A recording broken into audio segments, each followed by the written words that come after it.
What's it like when you go up there? Yeah.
Good afternoon, ladies and gentlemen, and a very warm welcome to Bridgehaugh for today's Tennent Women's Premiership final between Stirling County and Corstorphine Cougars. Kickoff is at 1:30, 20 minutes time.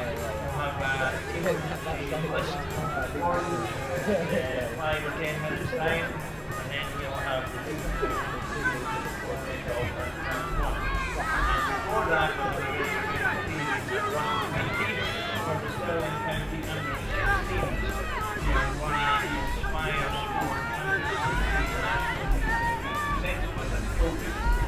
So we have that to look forward to. What a splendid day for a match of rugby. It's one game all in the season to date. Both teams have won one of their meetings, so today is literally a winner takes all occasion. Stirling County have topped the regular season table with Cougars coming second. Cougars haven't won the title for 16 years, so they've got plenty to play for. Just a word about the collection buckets and bins you might see around about the ground and in the changing room areas. The collections are in memory of Siobhan Cattigan and Kaeli King, two former Stirling County players, and the charities to benefit the Glasgow Children's Hospital, Siobhan's Legacy, and the Kaeli Mountain Rescue Team. So, if you can, would you please make some contributions to the bucket, any shrapnel or exchange you have, we would very welcome. So, we'll have the team announcements in about 5 or 10 minutes, and then we'll have a special occasion with Stirling County under 16.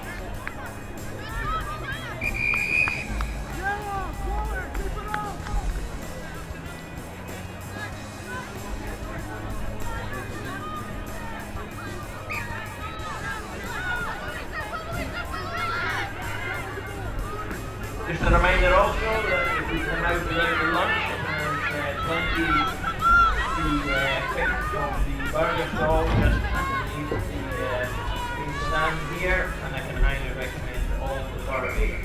Well worth a visit.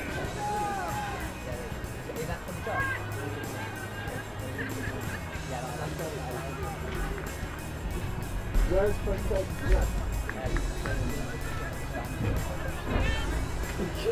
Thank you.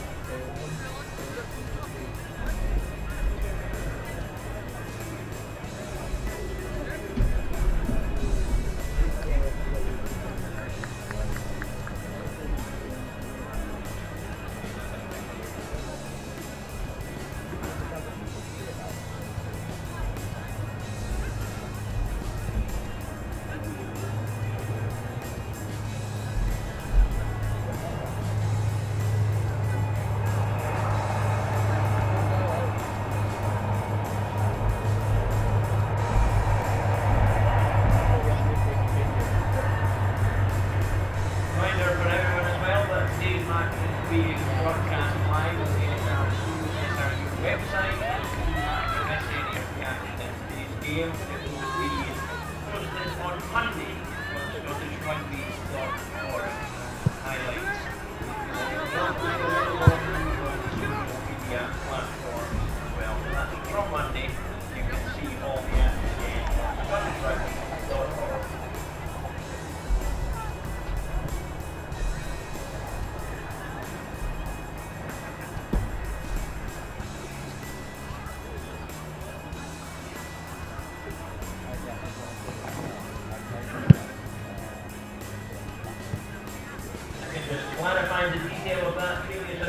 that the whole match is available immediately after the conclusion of today's game, so if you want to go home and watch it again, you can do so, and it's the highlights which will be available on the Monday.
We're expecting the Stirling County under-16 team to come out and be presented with their trophies shortly, but in the interim I can confirm the Stirling County team for the main match, which will be starting at 1:30. Stirling County will be playing in their usual red, white and black outfits. Number 1, Ailsa Luke. Number 2, Aisha Sutcliffe. Number 3, Katie Lindsay. 4 is Rachel Cox. 5, Sarah Murdoch. 6, Kira McDonald. 7, Heather Davis. 8, Kirsty Ainsworth. 9, Jodie Hutton. 10, Katie Ainsworth. 11, Sky Pfister. 12, Lucy McVeigh. 13, Rachel Shanklin. 14, Nicole Flynn. And 15, Pease. Replacements, number 16 is Angarad Hopwood. Number 17 is not number 17, she won't have a number at all, Megan Kennedy. Number 18 is Sophie Murphy. Number 22 is Ilya Shiganti. Number 21, Rogan Henderson.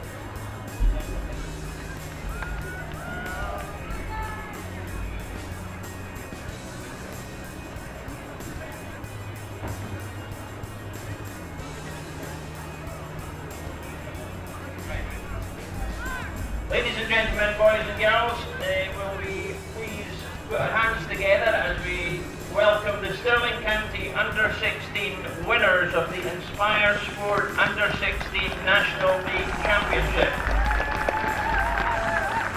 Team played 6-1-6, their captain is Emily Forsyth, and by winning the league they've qualified for the National Cup.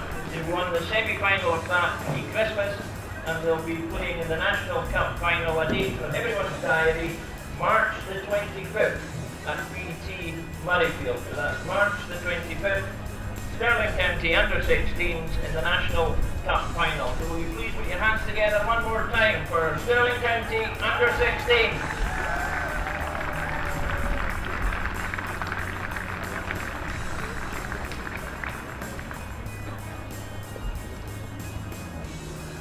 And the team is under 16, of course. There is no bottle of champagne.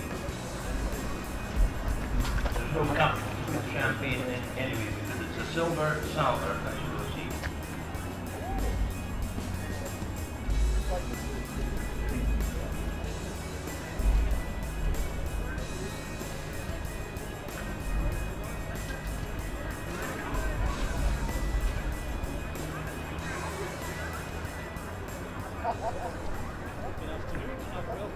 Bridgehaugh for the Tennent's Women's Premiership final. And as January afternoons go in Scotland, this is almost picture perfect. We have the Wallace Monument just in the background, and we've a relatively large crowd beginning to make their way into the main stand at Bridgehaugh for this final between the two sides, Stirling County and Corstorphine Cougars, two teams that have really dominated the division. The top two after the regulation 12 matches were completed just a few weeks ago. The sides have played each other twice, of course, during the regulation season, one win apiece, so it's certainly going to be a very entertaining match between these sides. I'm delighted to say that Watsonians Vice Captain Kaeli King is alongside me for this afternoon's game, and Kaeli, as we're approaching kick-off time, you can feel the excitement and the tension building. Thank you so much for the introduction, Stuart. It could not be a better day for rugby. The sun is shining, and there is a lot of tension with both squads. They were out here just a few minutes ago, warming up.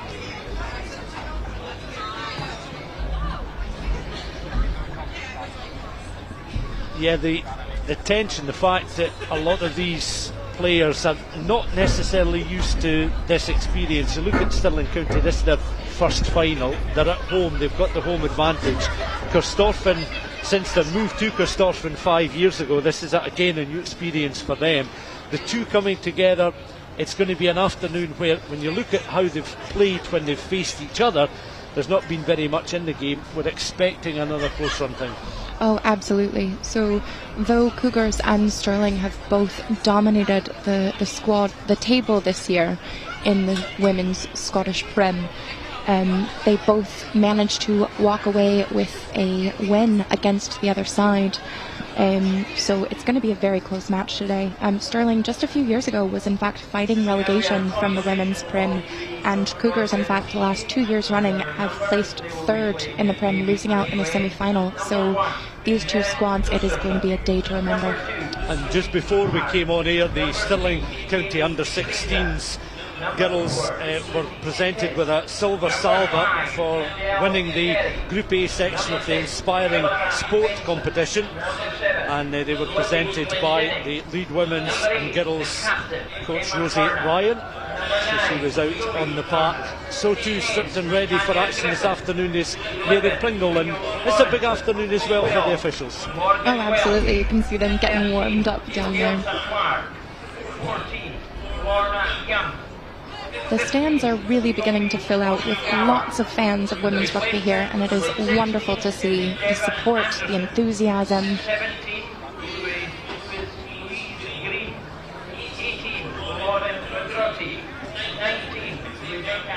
Scottish Rugby enjoying this occasion as well to promote the women's game, and I'm sure we'll go through the respective sides in just a moment, but to take the role of the two captains, Emma Turner, who plays opposite number 8 for Corstorphine, and well, not her opposite number, but the player within the Stirling County ranks with the responsibility, Elisa Ailsa Luke, yeah, absolutely. At this stage, for these two women, you've got a huge responsibility on their shoulders, I'm sure, just to try and lead out their teams and hope that the next 80 minutes will be memorable for them. So Ailsa Luke and Emma Turner. Emma Turner was in fact on the Scottish Rugby podcast just this week, talking about how hard they've worked. Emma Turner, I believe, has been captain for 3 years. She is a massive leader in her squad, and Ailsa Luke, in comparison, is quite a personality, but she's much more of a silent leader and leads by example. So it'll be interesting to see those two go head to head today.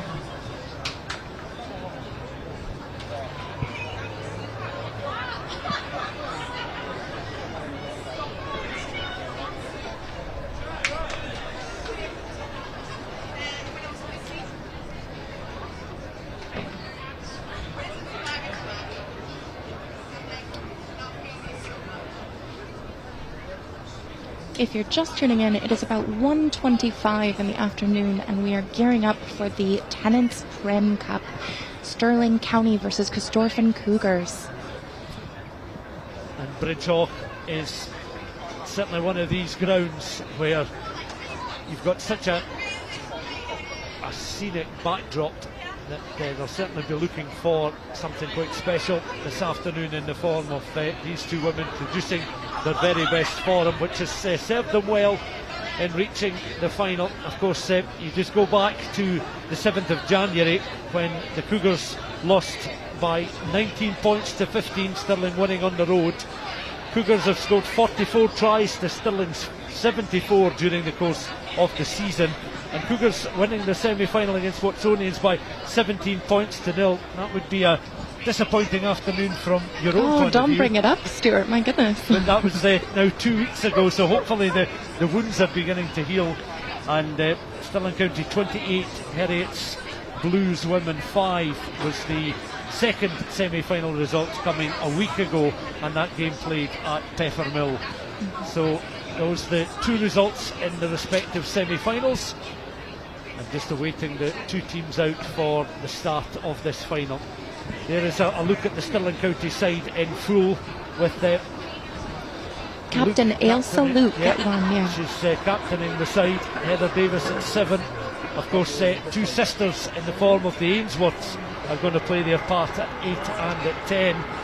And Nicole Flynn will be looking to show her speed and her skills on that right wing. Faye Keys, a responsibility for her at fullback as well, but a real mix of youth and experience in that Stirling County side. And of course, with home advantage and the majority of the crowd coming out in force. But Corstorphine have got themselves a good quality side. There's Emma Turner captaining the side at number 8. Ailsa Clark at outside centre along with Morgan Welsh, and Adele Ferry and Lucy Kidd are going to have a busy role, you'd imagine, in that engine room with the selection of forwards, including Pip Benson and Lily Glendinning just behind Emma Turner captaining the side at number 8. So it's going to be an intriguing contest, because the side's almost at full strength, you have to say, for this final. And as we mentioned right at the top of the programme, the fact is that this is almost uncharted territory for these two women's teams. While that Corstorphine Cougars lineup is still listed, have a look at Pip Benson. Pip Benson has actually been playing 9 for the Cougars all season, and so it is a bit of an unusual move to get her into flanker. And Zoe Turner playing 9 today is in fact Emma Turner's little sister. So there's siblings on both sides. That's worth pointing out. Absolutely. Siblings on both sides, the Ainsworths and the Turners locking horns this afternoon. Fast approaching kick-off time at Bridgehaugh. I can see the trophy is out on the edge of the pitch on a Scottish Rugby plinth. It's been well polished, gleaming in the sunshine. And a very, very healthy crowd making their way into the stand. I think helped in no small part by the fact that it's such a pleasant afternoon. And you were saying the time that you've been in Scotland now, about 3 years, and there's an opportunity for, I guess, when you're playing rugby as well, to see out with Edinburgh, out with the cities, some of the smaller clubs and some of the countryside, and experience some of the culture that comes with that. Oh, absolutely. I mean, this year the Scottish Women's Prem saw the addition of Geary, and Geary happens to be the first ever team in the north of Scotland to make it into the Women's Prem. So I think it's a fantastic opportunity, not only for myself, but for all players involved, to get the opportunity to travel all over Scotland. Our match referees made their way back into the changing rooms briefly. Mary Pringle taking on the refereeing duties this afternoon. We've got photographers out on the pitch ready to capture the moments when both sides will take to the field. Stirling County will play in their traditional colours of red, white and black. Corstorphine, we understand, are going to play in a dark blue this afternoon, and I think Corstorphine, with the toss of the coin, are playing down towards the Wallace Monument in the first half. So these are nervous moments for the respective coaches at this stage in the game as well, because they can only do so much.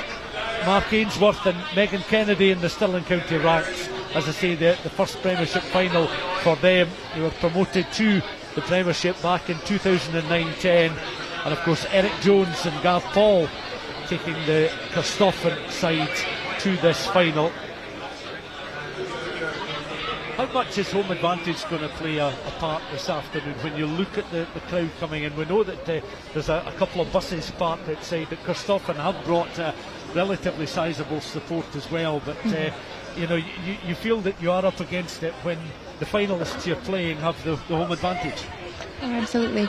I think something that's a bit unusual to note is Stirling County's only loss was in fact here at home, and they went and returned the favour to Corstorphine Cougars, beating them at home as well. So typically we would view it as an advantage.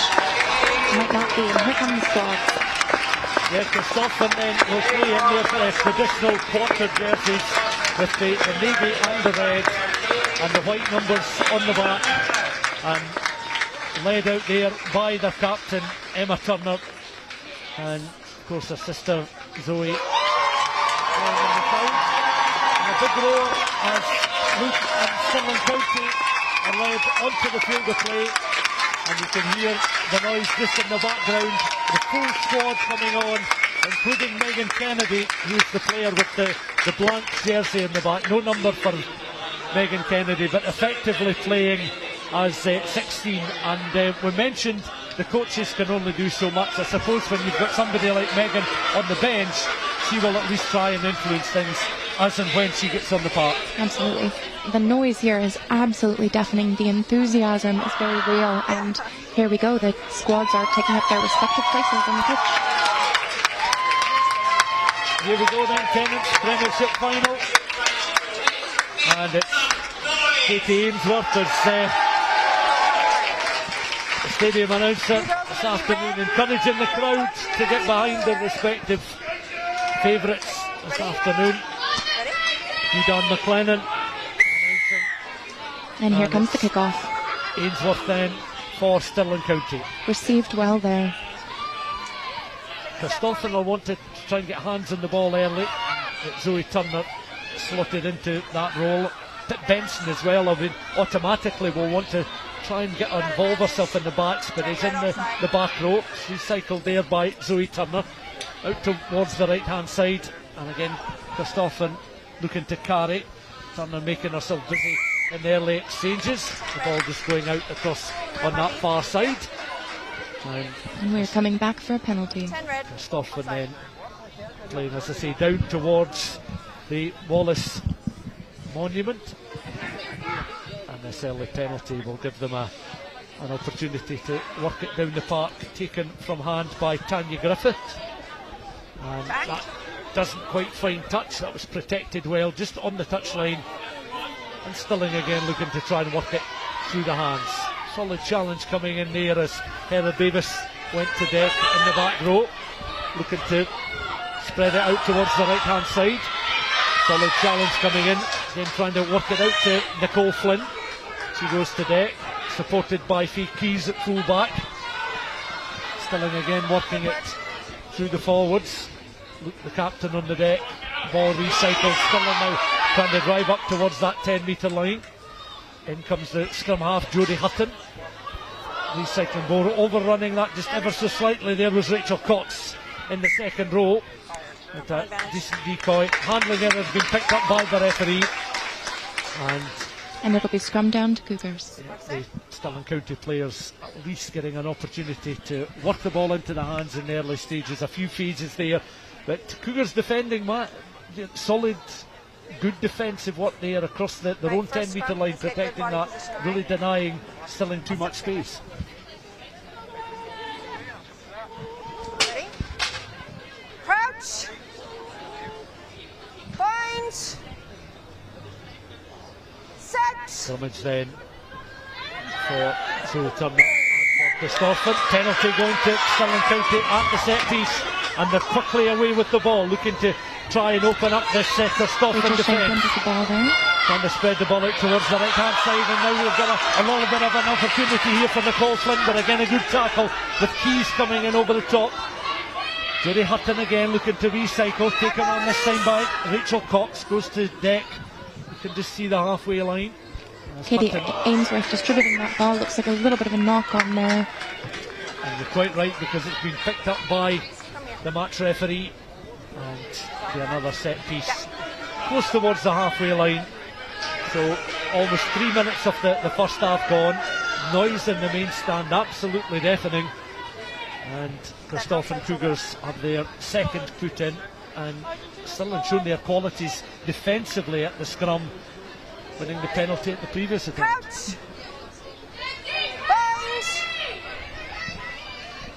Forward she comes then, Zoe Turner, 21-year-old, played youth rugby with Lismore, feeding the ball into the scrum, and is able to retrieve ball. On now towards Griffiths, fly half, that's just a little bit too far forward, and now a Corstorphine handling error presents Stirling County with the opportunity. These are nervy opening moments for both sets of players. You can see the nerves sort of reflected in both sides. We've got just a couple of handling errors here, but I'm sure they will shake it off. Scrum down to Stirling. Very Pringle, match referee in yellow, over the ball, and beside the scrum half who's feeding the ball in here, Jodie Hutton. Hutton then into the scrum, was able Zoe to Turner hot on her just at heels the there. back. She was very, very crisp and away, and again the centre's trying to link up well. Rachel Shanklin perhaps has taken her eyes off it just ever so slightly there, as Lucy McRae was up in support, the midfield for Stirling this afternoon, and Corstorphine again have an opportunity just between that 10 and 22, relatively central, tit for tat at the moment. Two close matches between these sides, of course, in the regulation season, one win apiece, and we felt coming into the final that there's not going to be a huge amount in it. A piece of brilliance, a mistake, could be a single score separating the sides by the end.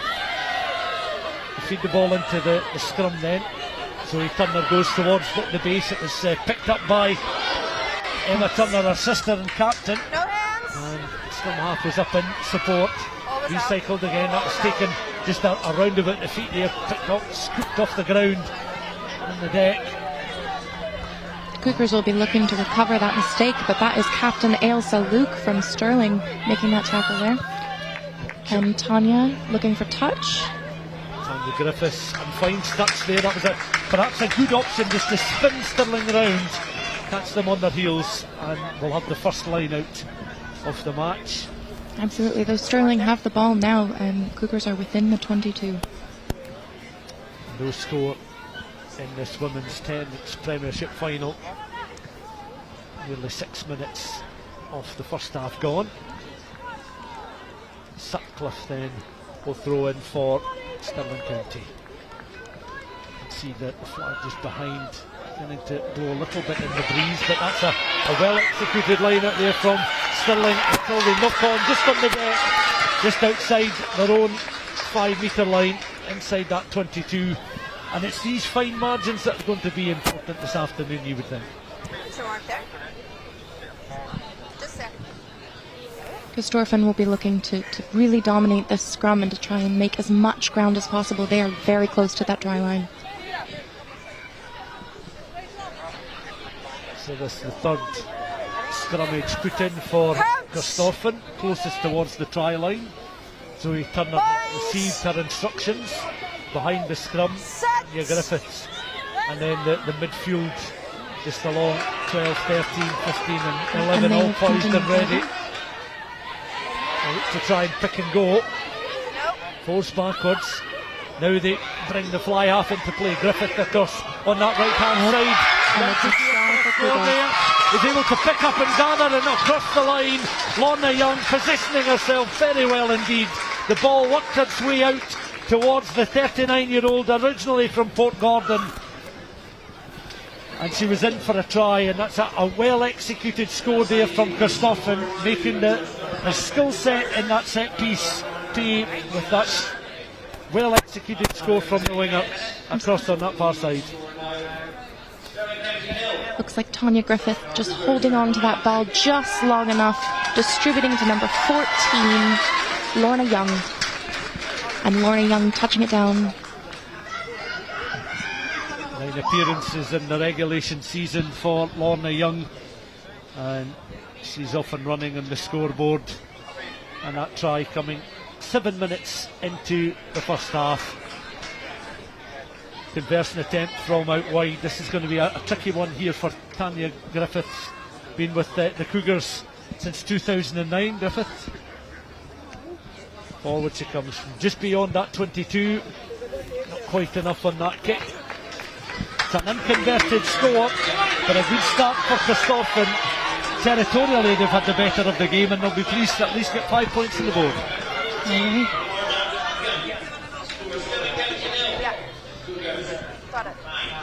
If you're just joining us, the match is quite tense at this point. We've got 5 points on the board from Cougars, an unconverted try. Stirling County 0, Corstorphine Cougars 5. A little grubber kick, the option for the restart there by Katie Ainsworth.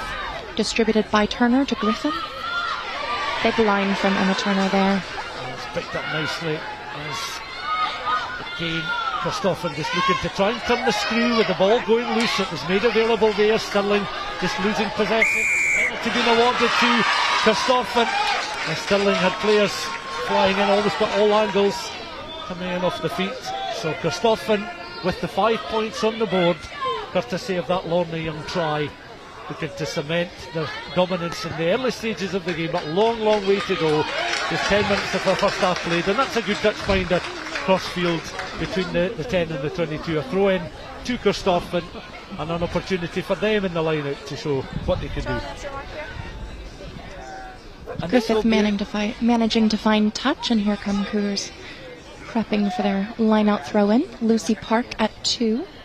It'll be interesting to see where Benson positions herself as well, just to see where she is, possibly towards the back of the line, as Lucy Park then delivering the throw-in.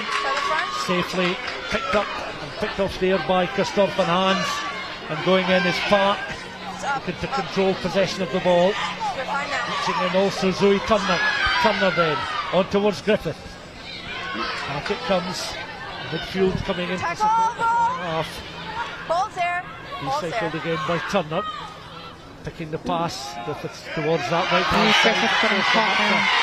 An excellent tackle coming through there. Stirling supported. Kira McDonald doing well. Out towards that right hand side and away now. That is Adele Ferry running down. Ferry still, she's going just up. Short of the try line. 5 metres short of that line, looking to recycle ball. Ferry then, the momentum of this Corstorphine attack just dropped ever so slightly. And the referee penalising Stirling as they were able to score off the opportunity there for Corstorphine. And they'll be mighty relieved that no further damage has been done to the scoreboard. Corstorphine winning the one-to-one battles at the moment, not all of them, but a fair few of them, and that's one of the reasons why we've got 5 points on the board and lead by 5 points to 0. Stirling. Rachel Shankland with a cross-field kick there, being picked up by Kiyomi Honjagawa.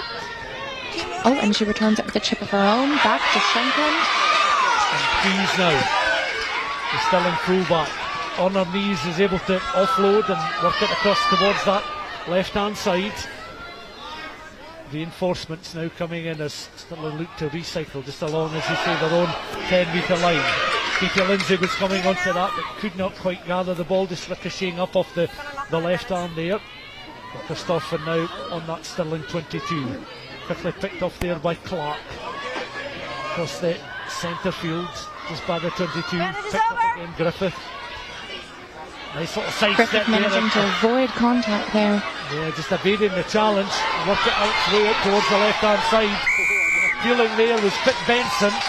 And the penalty awarded, you could see Benson was almost incensed, looking at the referee Pringle to penalise Stirling, which he does.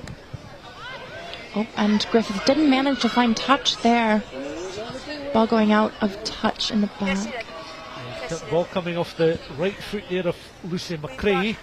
Griffith perhaps just a little quick with that kick. If she composed herself, gone for the corner, it would have set up another good line out of opportunity for Corstorphine. As it is, Corstorphine leading by 5 points to 0. Almost 13 minutes of the first half gone.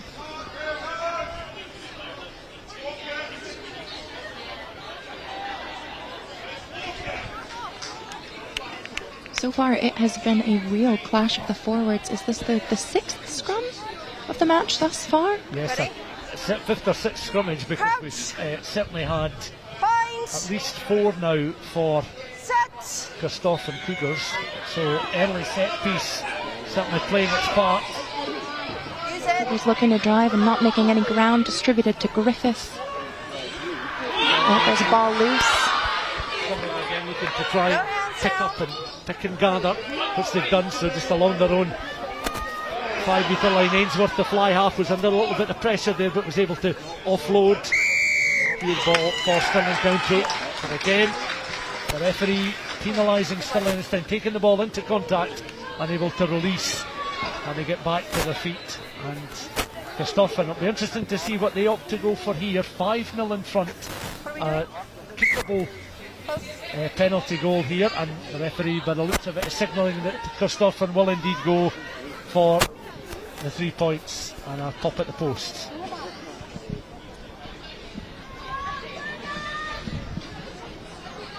That kick attempt will be taken again by Kiyomi Honjagawa, who is the vice captain of the Cougars. She's had 5 tries this season, 60 points from either penalties or conversions, so she'll be looking to add to the score for Cougars there.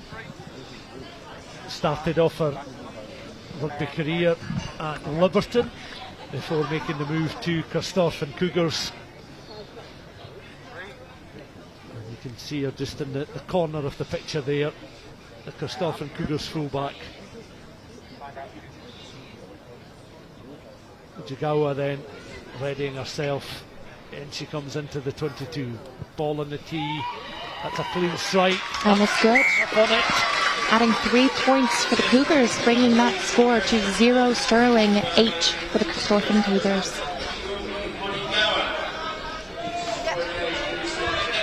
15 minutes on the clock. 8 points on the board for the Cougars. And that's an excellent start then for the visiting side. I think from the very beginning of this match we said it could go either way, but Corstorphine Cougars have been absolutely relentless with their attack.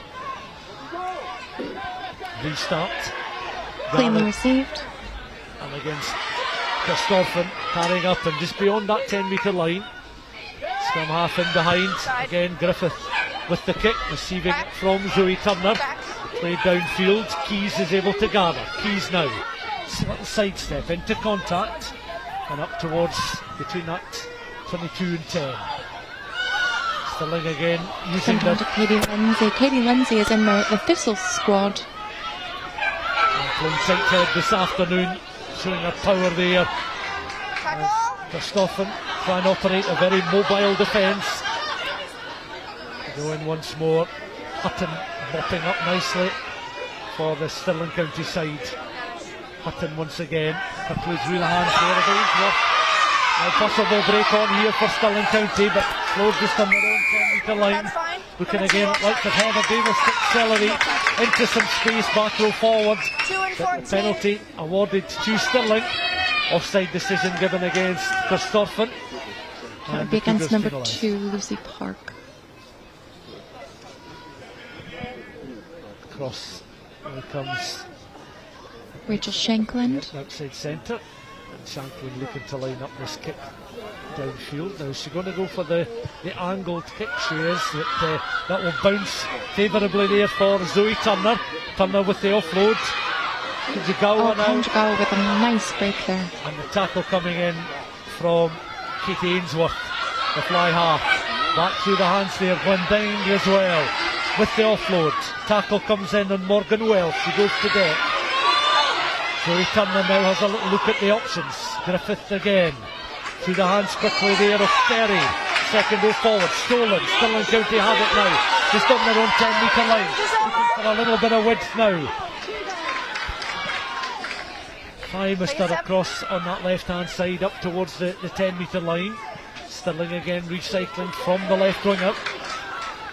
Momentum perhaps dropped just ever so slightly, but they've got possession of the ball here. With a look to try and spread it wide. We've seen McFarlane with one excellent break, and this is going carefully inside centre. McRae up and over that 10-metre line. Lucy McRae with a massive break on the side here. Opportunity on the right-hand side. Shankland goes into the tackle situation. Looking to open it up now. Here goes Davis. Back row forward. Tackled. Excellent one as well from Zoe Turner. Davis making good ground just short of the 22. Distributed on to Ailsa Luke there, the captain. Luke taking the ball into contact. Recycled again. Katie Ainsworth. Now an opportunity for the second row forward. Tucks up towards that 5-metre line. Brilliant tackle coming in. Stirling looking to recycle. Opportunity here for County to try and respond here. They're peppering that line. A player is down receiving some treatment just now. Little 1-2 doesn't quite come off. The knock-on is signalled by the referee. There is a player down receiving some treatment, but by goodness me, that by far and away the best opportunity for Stirling County in a first half now 18 and a half minutes old.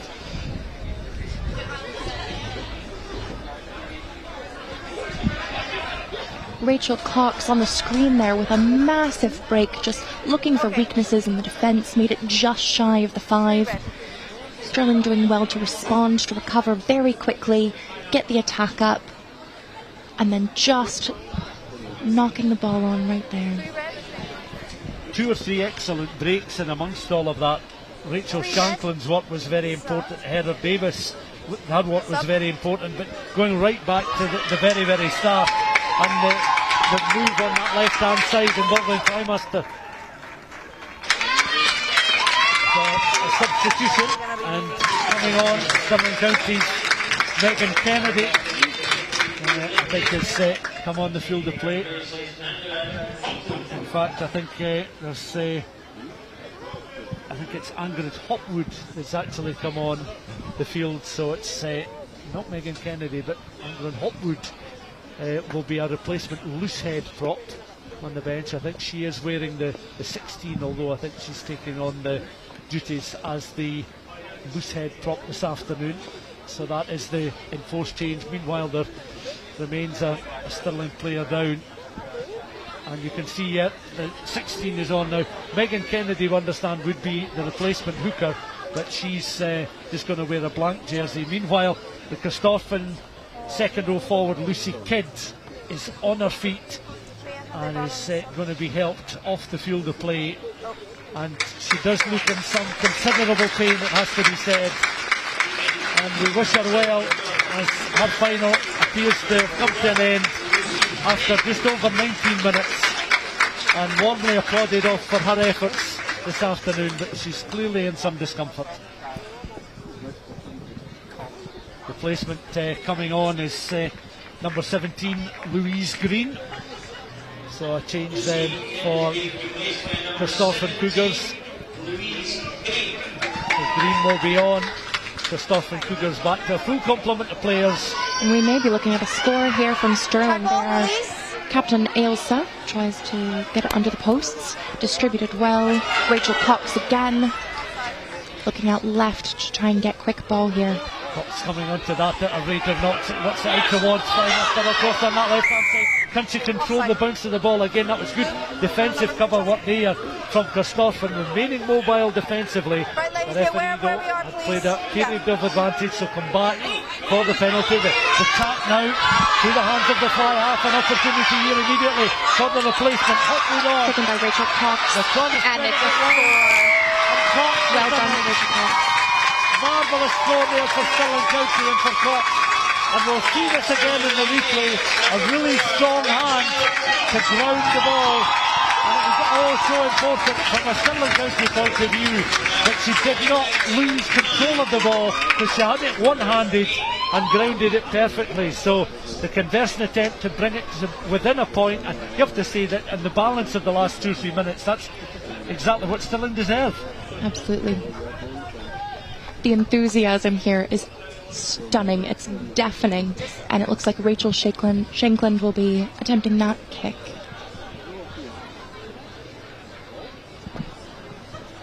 So the try then from Cox. And the outside centre is Rachel Shankland, and lining up this conversion attempt. The first 10 minutes of the match, we saw a very dominant Cougar side looking in Stirling's 50, and this might have just changed the tide. And the injury as well to Lucy Kidd, so changes on both sides. That just shot and left of the uprights there, and Corstorphine, you can see there, quite keen to get things off and running. The start of the match with the scoreline 8-5, 20 minutes of the first half gone, so midway point, looking to restart here with an opportunity here for Corstorphine with the restart kick there, taken there by Lawrence up towards the edge of the 22. Stirling securing possession of the ball, and it'll come back with Jodie Hutton. Very quickly through the hands there of Ainsworth. Cougars will be looking to regain their momentum after that 5 points for Stirling. Ainsworth again, the fly half, just trying to control the position.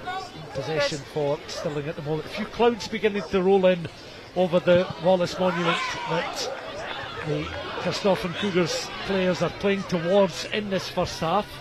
Almost 22 minutes on the clock, and it's been an entertaining opening as Stirling put it forward, controlled there by Bridgehaugh as well, just off the side of the boot into the 22. Is grounded up, tackling again by the Stirling County players, knocked up again by Zoe Turner. But the referee penalising Stirling County just on the edge of the 22, and this regulation set piece, and a chance for Corstorphine Cougars perhaps to ping this one into the corner. Better position inside the 22 as they look to try and resume control of this first half. 3-point game, and that's an inviting kick for these jumpers in the Corstorphine side, you have to say. Yep. Stirling to use the one. Absolutely. You can see the forwards deliberating there as they walk into the line out. They're just on the 5. Line out to Cougars. Yes, sorry. Cougars just taking their time over this throw in. Lucy Park will come across, make her way over to throw the ball into the line.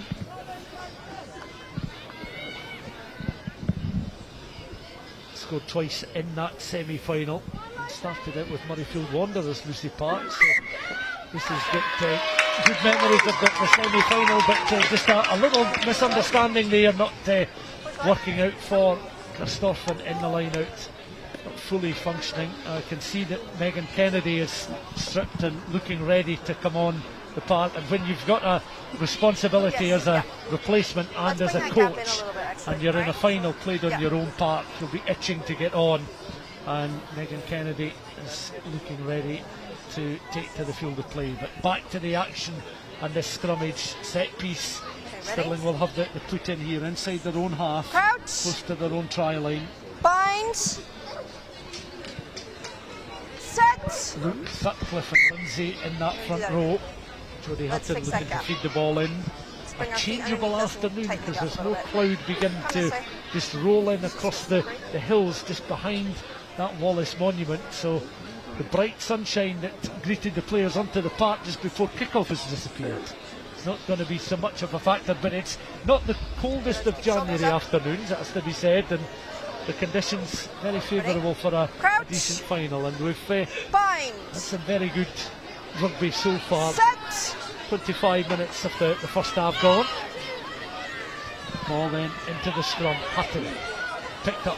Number 8 is Ainsworth. That's Christy Ainsworth with her sister wearing 10. Katie Ainsworth, the fly half for Stirling. Stirling now looking again.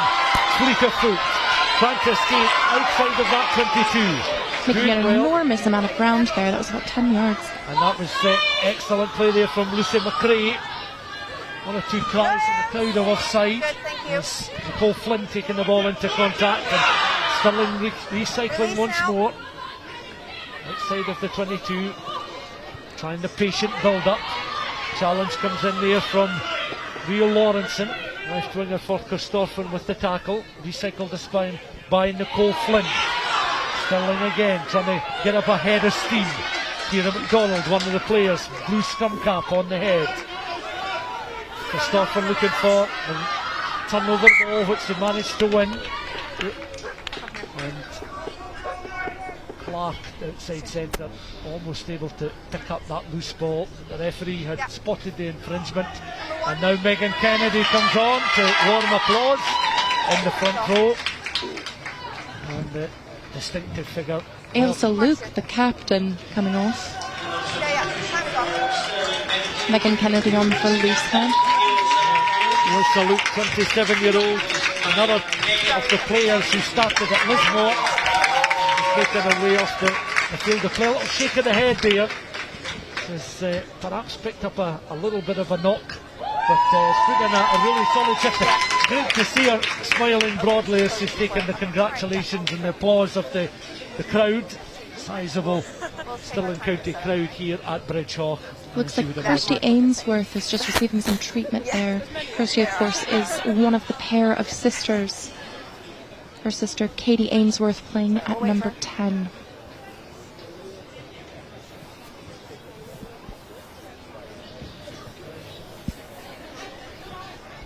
You wonder which one will claim the bragging rights, whichever team wins, with the sets of sisters that we have on either side, with Emma Turner and Zoe Turner going into battle against Stirling County, and the Stirling sisters this afternoon.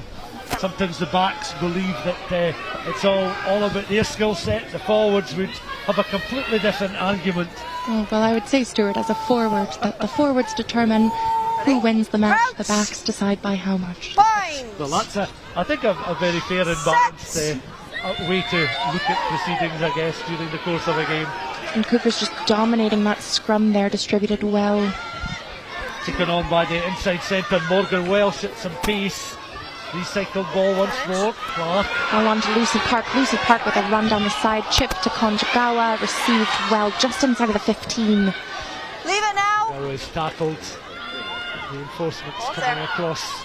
Then again by Zoe Turner. Kaylee Fraser just tipping on there to number 5. Roll 10. Good work. Del Ferry doing well in that second row. Now on towards Griffiths again. We've seen this from Griffiths a few times in the first half, how she can dance away out of trouble and just evade challenges coming towards her. Taken on this time by Park unable to secure possession of the ball as it's coming towards her, knocking the ball forward. Another change in the forward. Sophie Murphy is stripped and ready to come on for Stirling. So Kennedy, Hopwood and Murphy on in the early stages for Luke, Sutcliffe and Lindsay. So Sophie Murphy, you see, with the red scrum cap on her head, and that's another replacement in the Stirling forwards coming inside the opening half hour of the tie. She's replacing Sarah Murdoch, who is a second row forward.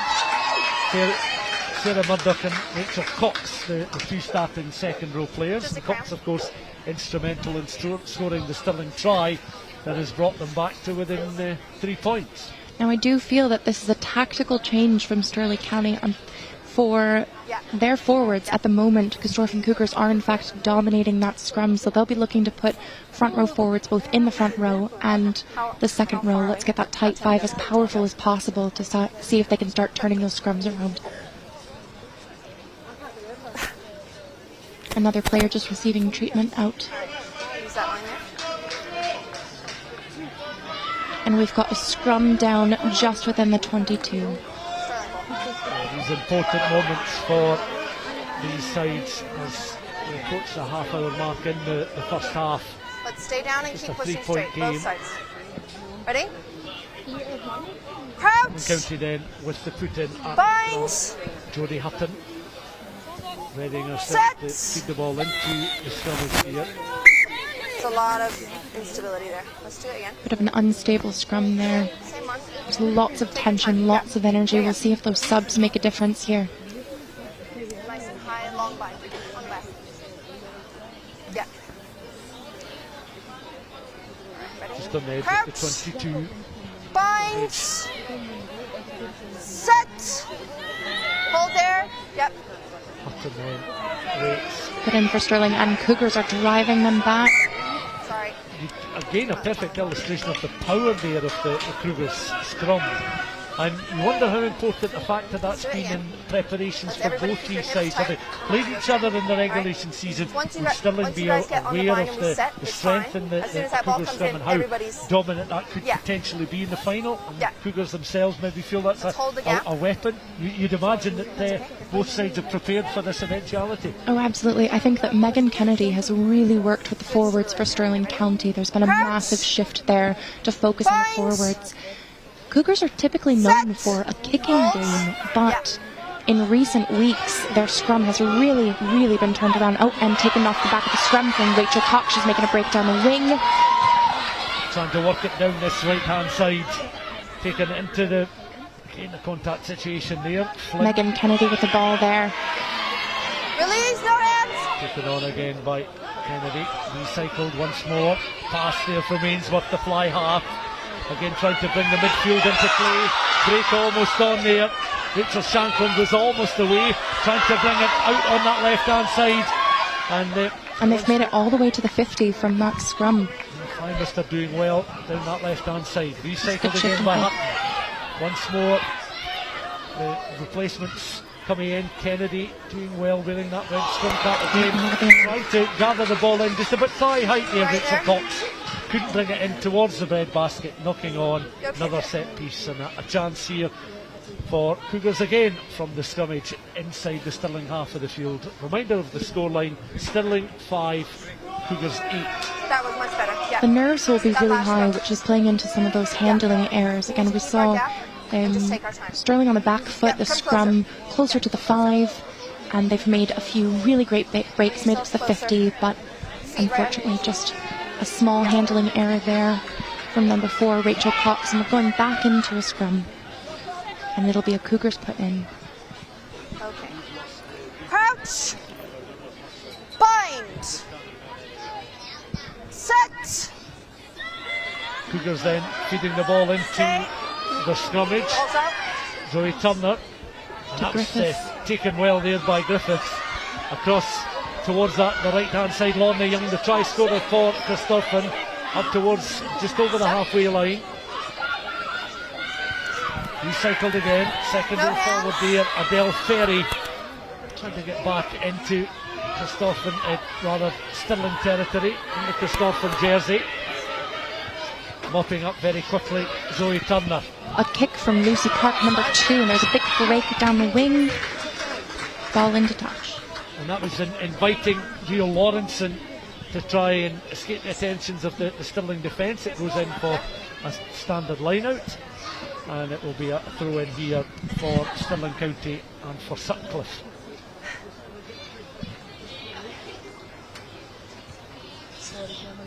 Taking another pause, there is a player down on the pitch. Uncertain of the number at the moment.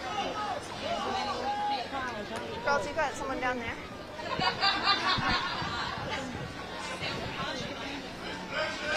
Yeah, fine. Let's go. Looking like number 12, Morgan Welsh, and it looks like she'll be coming off. She is replaced by number 18, Lauren McGrothy. McGrothy on, and Stirling one possession of the ball just between that 10 and 22. You can see Megan Kennedy in the thick of the action, and so too Sophie Murphy. Sophie Murphy is with the red scrum hat.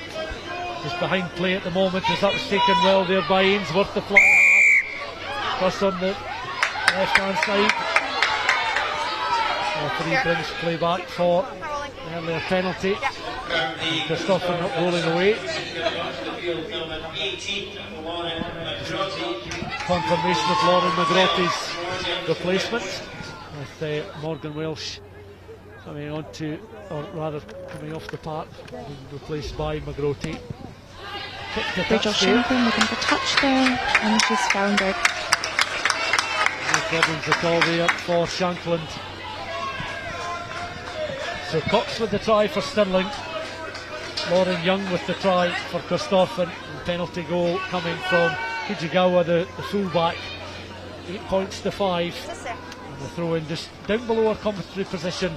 Sutcliffe receiving possession of the ball now. And we'll look for a little bit of movement in the line. 8-5 the scoreline. Step off. They've got defensive mark.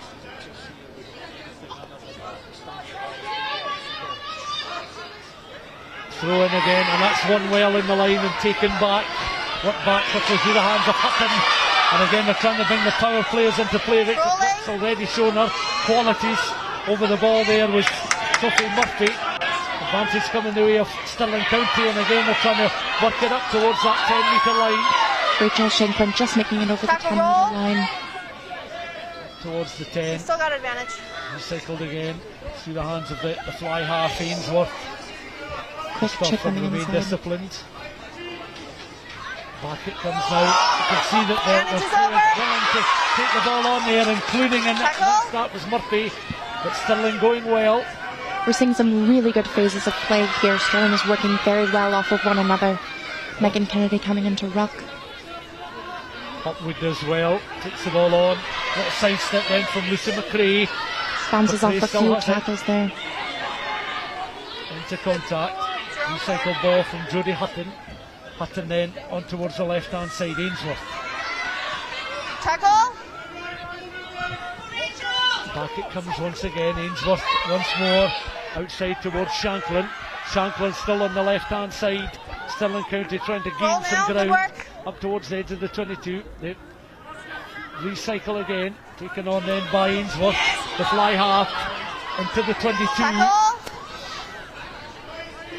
Take a step. Hutton readies herself. Again is able to bring Murphy into play. Murphy's grounded inside the 22. Solid challenges coming in, but a test of this Corstorphine defence. Back towards McRae. McRae on the angle. It's a break with number 14, Stirling. Nicole Flynn looking to move it as close to the post as possible. That is a try, number 14, Nicole Flynn, Stirling County. Excellent try here from Nicole Flynn. And we've seen both right wingers, both 14 scoring tries in this first half. And that's an excellent move, well orchestrated there. Stirling County in full flow, the crowd loving it, and County find themselves in front with the conversion to come. That was an excellent piece of play across the park. And Nicole Flynn just showing her skill set there with a wonderful score. A really great show from Corstorphine Cougars defence, but unfortunately just couldn't hold off Stirling County, who again are playing that phase play. They're looking to recycle ball quickly, they're looking for lots of tips, they're exploiting the space in Cougars. And again, that is a try by number 14, Nicole Flynn. Flynn then continuing to receive the congratulations from her teammates. 3.5 minutes of the first half left to play. And there's an opportunity here for Stirling's outside centre to add the extra points. Rachel Shanklin.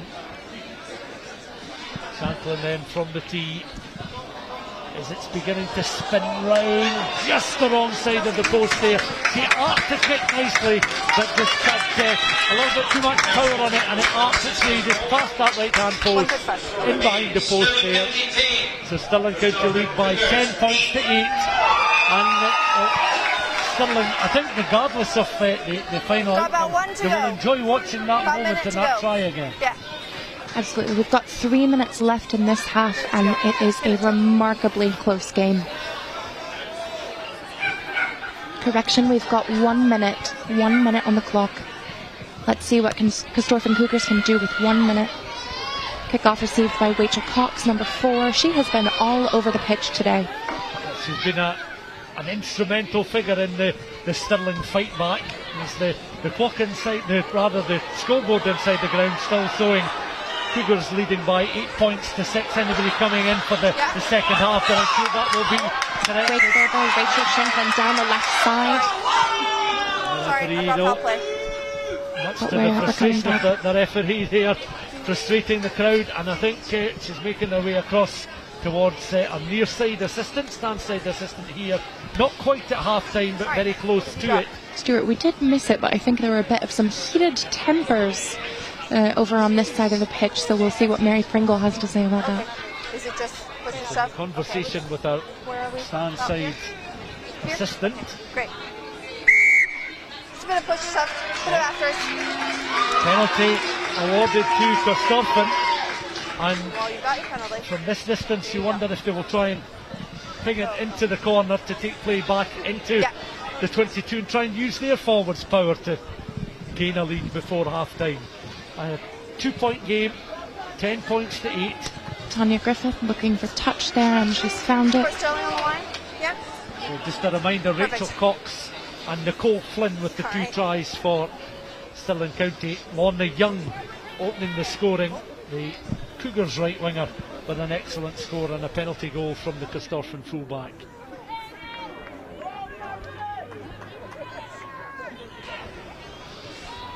Corstorphine now just taking their time here. Lucy Park, ball just above the head. Stirling To Maul. and they're certainly not contesting that particular jump. And they are looking to drive the ball from the edge of the 22, but coming in and readying herself is Zoe Turner. Another penalty awarded to Corstorphine. Warmly applauded there by Corstorphine skipper Emma Still Turner. go for post or kick it out. The Corstorphine number 8. Yeah, still be playing. And Emma Turner is herself going to be a player. Finding touch again. Try and change the fortunes of Corstorphine in this second half. We are in the red on this half, and it is interesting to see what Corstorphine has been able to do with a little bit of enthusiasm. We are just shy of the 5 here. Flying out to Cougars, just looking for the ball. Of course, we mentioned there Emma Turner. She came off the bench against Wales. There we go. As well. We got one. As a Scotland Thistles player. So she'll be enjoying the elevated status of that international level rugby. And that will do her confidence no harm at all. As readying herself now, Lucy Park looking to throw the ball in here for Corstorphine. Last chance in the first half, you'd imagine, for Corstorphine here. And a well executed line out. And again, Park looking to try and drive as the maul is formed. Mauling again, looking to make some ground there. Ball is distributed to Griffith. Griffith now He's just on just the angle. looking for space there. Tackled by Rachel Shankland.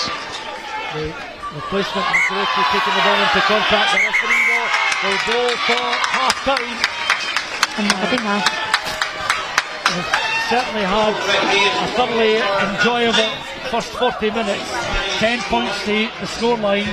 And Corstorphine opened up a lead with Lorna Young scoring a fine try. She was an important player during the course of the season, but certainly made her presence felt, appearing on the right wing, receiving the pass from Tanya Griffith, who just delayed it to allow the winger into some space to run in from close range for the score. Corstorphine staying on the park, with the Stirling players going into the dressing room for half time. Corstorphine's fullback has added a penalty goal as well. Hujoaga in the early stages of the first half, opening up an 8-0 lead, but the response was clinical from Stirling County, with Rachel Cox scoring a try, the first of 2 tries in that first half. Nicole Flynn's is certainly worth watching again, as Stirling County take a 2-point lead into the interval. They lead by 10 points to 8.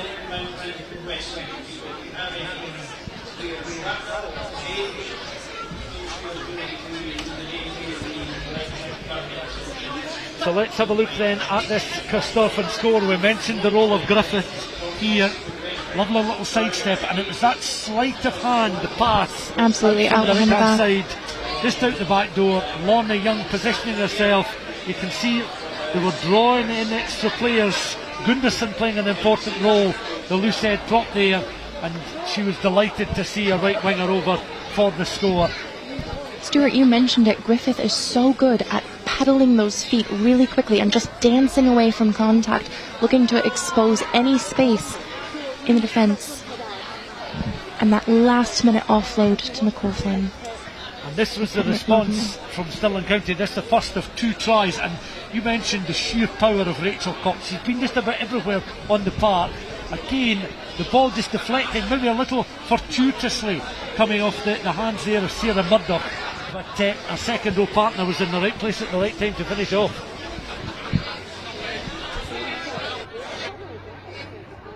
Cox from close range there. There was no stopping her, and an excellent grounding of the ball. One-handed there, reaching out, telescopic arm, and a fine grounding. Taken on by the inside centre there, Lucy McRae, and the turn of speed from Nicole Flynn was very impressive here.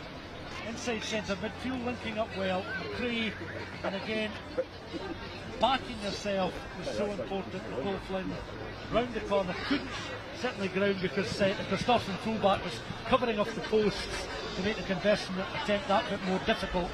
But an excellent score there from Lorna Young, and that giving Stirling County a narrow advantage at half time by 10 points to 8.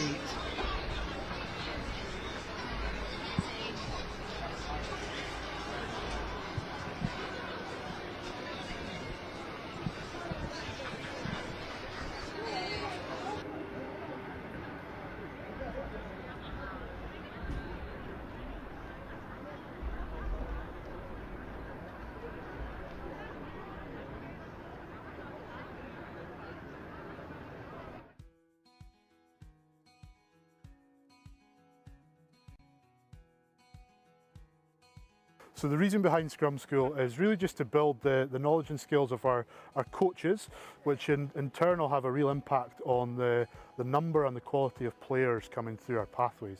So at the moment we have some really great front row players and forward players in general, but we do have a lack in volume of players coming through that system. So really just looking to build on that. Yeah, so there's a number of different aspects to Scrum School. We're going to kick things off with some practical workshops, which will be aimed at coaches throughout the country. Alongside the practical workshops, we'll also have an online resource. So that'll be accessible to all coaches through Hive, our online learning module. In addition to that, once we reach the summer months, we're going to have some Scrum skills camps running regionally throughout the country. Yeah, so we've got a sort of group of about 50 educators throughout the country. They're spread out nicely regionally. So within each region, we've got about 10 educators who are now ready to deliver Scrum School. So they'll be kicking off with the practical workshops towards the end of this month, end of January, and that will run right through till May. So yeah, we did an educator acquaint, and they're all ready to go. It's really exciting. It's a great programme. It's great to be launching something that's specifically about the front row.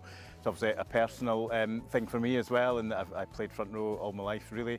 And it's a great position to be in, but it's also got its own specific things that are relevant to it. So we need players to be able to play front row safely. So we need to train them both in the community game and if they go forward further. But we also need more people to understand that can be relatively easily done nowadays. So more people can play front row. It's for a wider range of people than is maybe popularly perceived. It's perceived to be maybe the biggest and sometimes slowest people in the game. But if you look nowadays, particularly even at the international men's game, a lot of those players have come from back row or come from other positions on the field to play in the front row, and it's not too late to change for many players. So we can broaden out, I think, the range of people who are able to play in the front row in our game. You know, it's a massive initiative to push for front rowers, because it's something that throughout when I was younger it was kind of not frowned upon, but it was a bit scary kind of moving from the backs or the back row and then going into prop or hooker. So I think it's good promoting that young kids could play front row, and obviously it helps the pipeline of front rowers going all the way up to, from grassroots all the way up into here, and then hopefully in 10 years' time we'll have some great front rowers.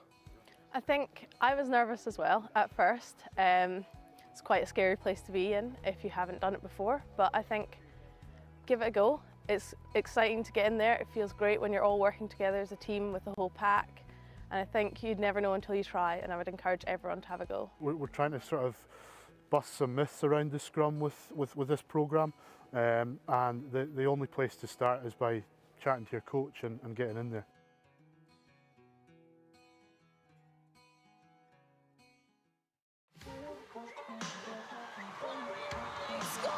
Scotland are in the mix at the Downhouse Stadium.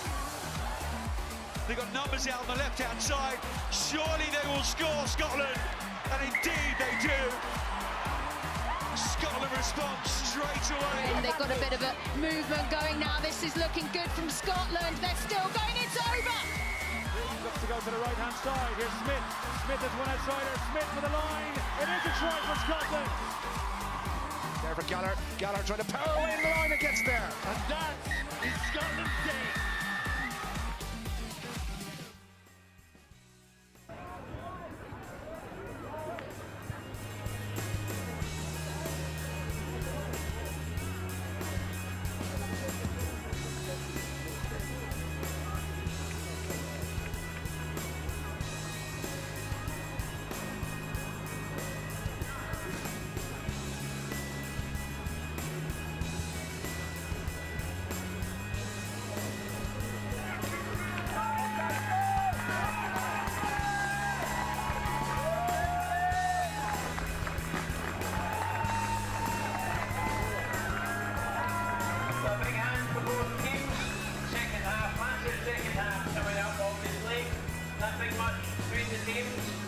Just the 2 points, 2 tries to 1 in Stirling County's favour.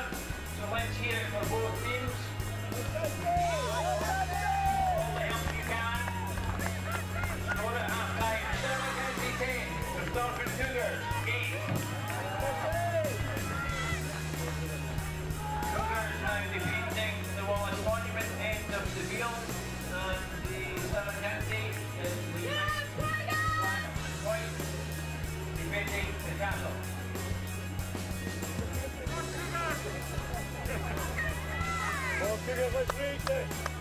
Come on, girls, let's raise it.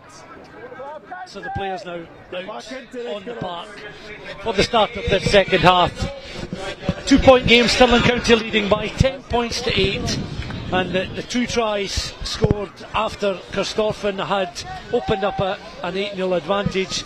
Rachel Cox with a fine reply for Stirling County, and that was added to by Nicole Flynn's excellent try after a well-worked Corstorphine score in the early stages of the game. Lorna Young over for the score.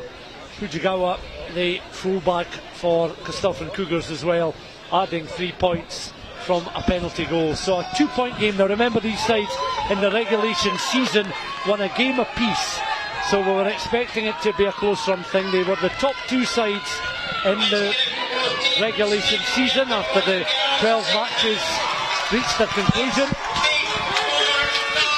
Suzanne McFarlane, who's behind me just now, the stadium announcer, encouraging the sizable crowd inside Bridgehaugh to get behind their respective faithfuls as we're underway at the start of this second half.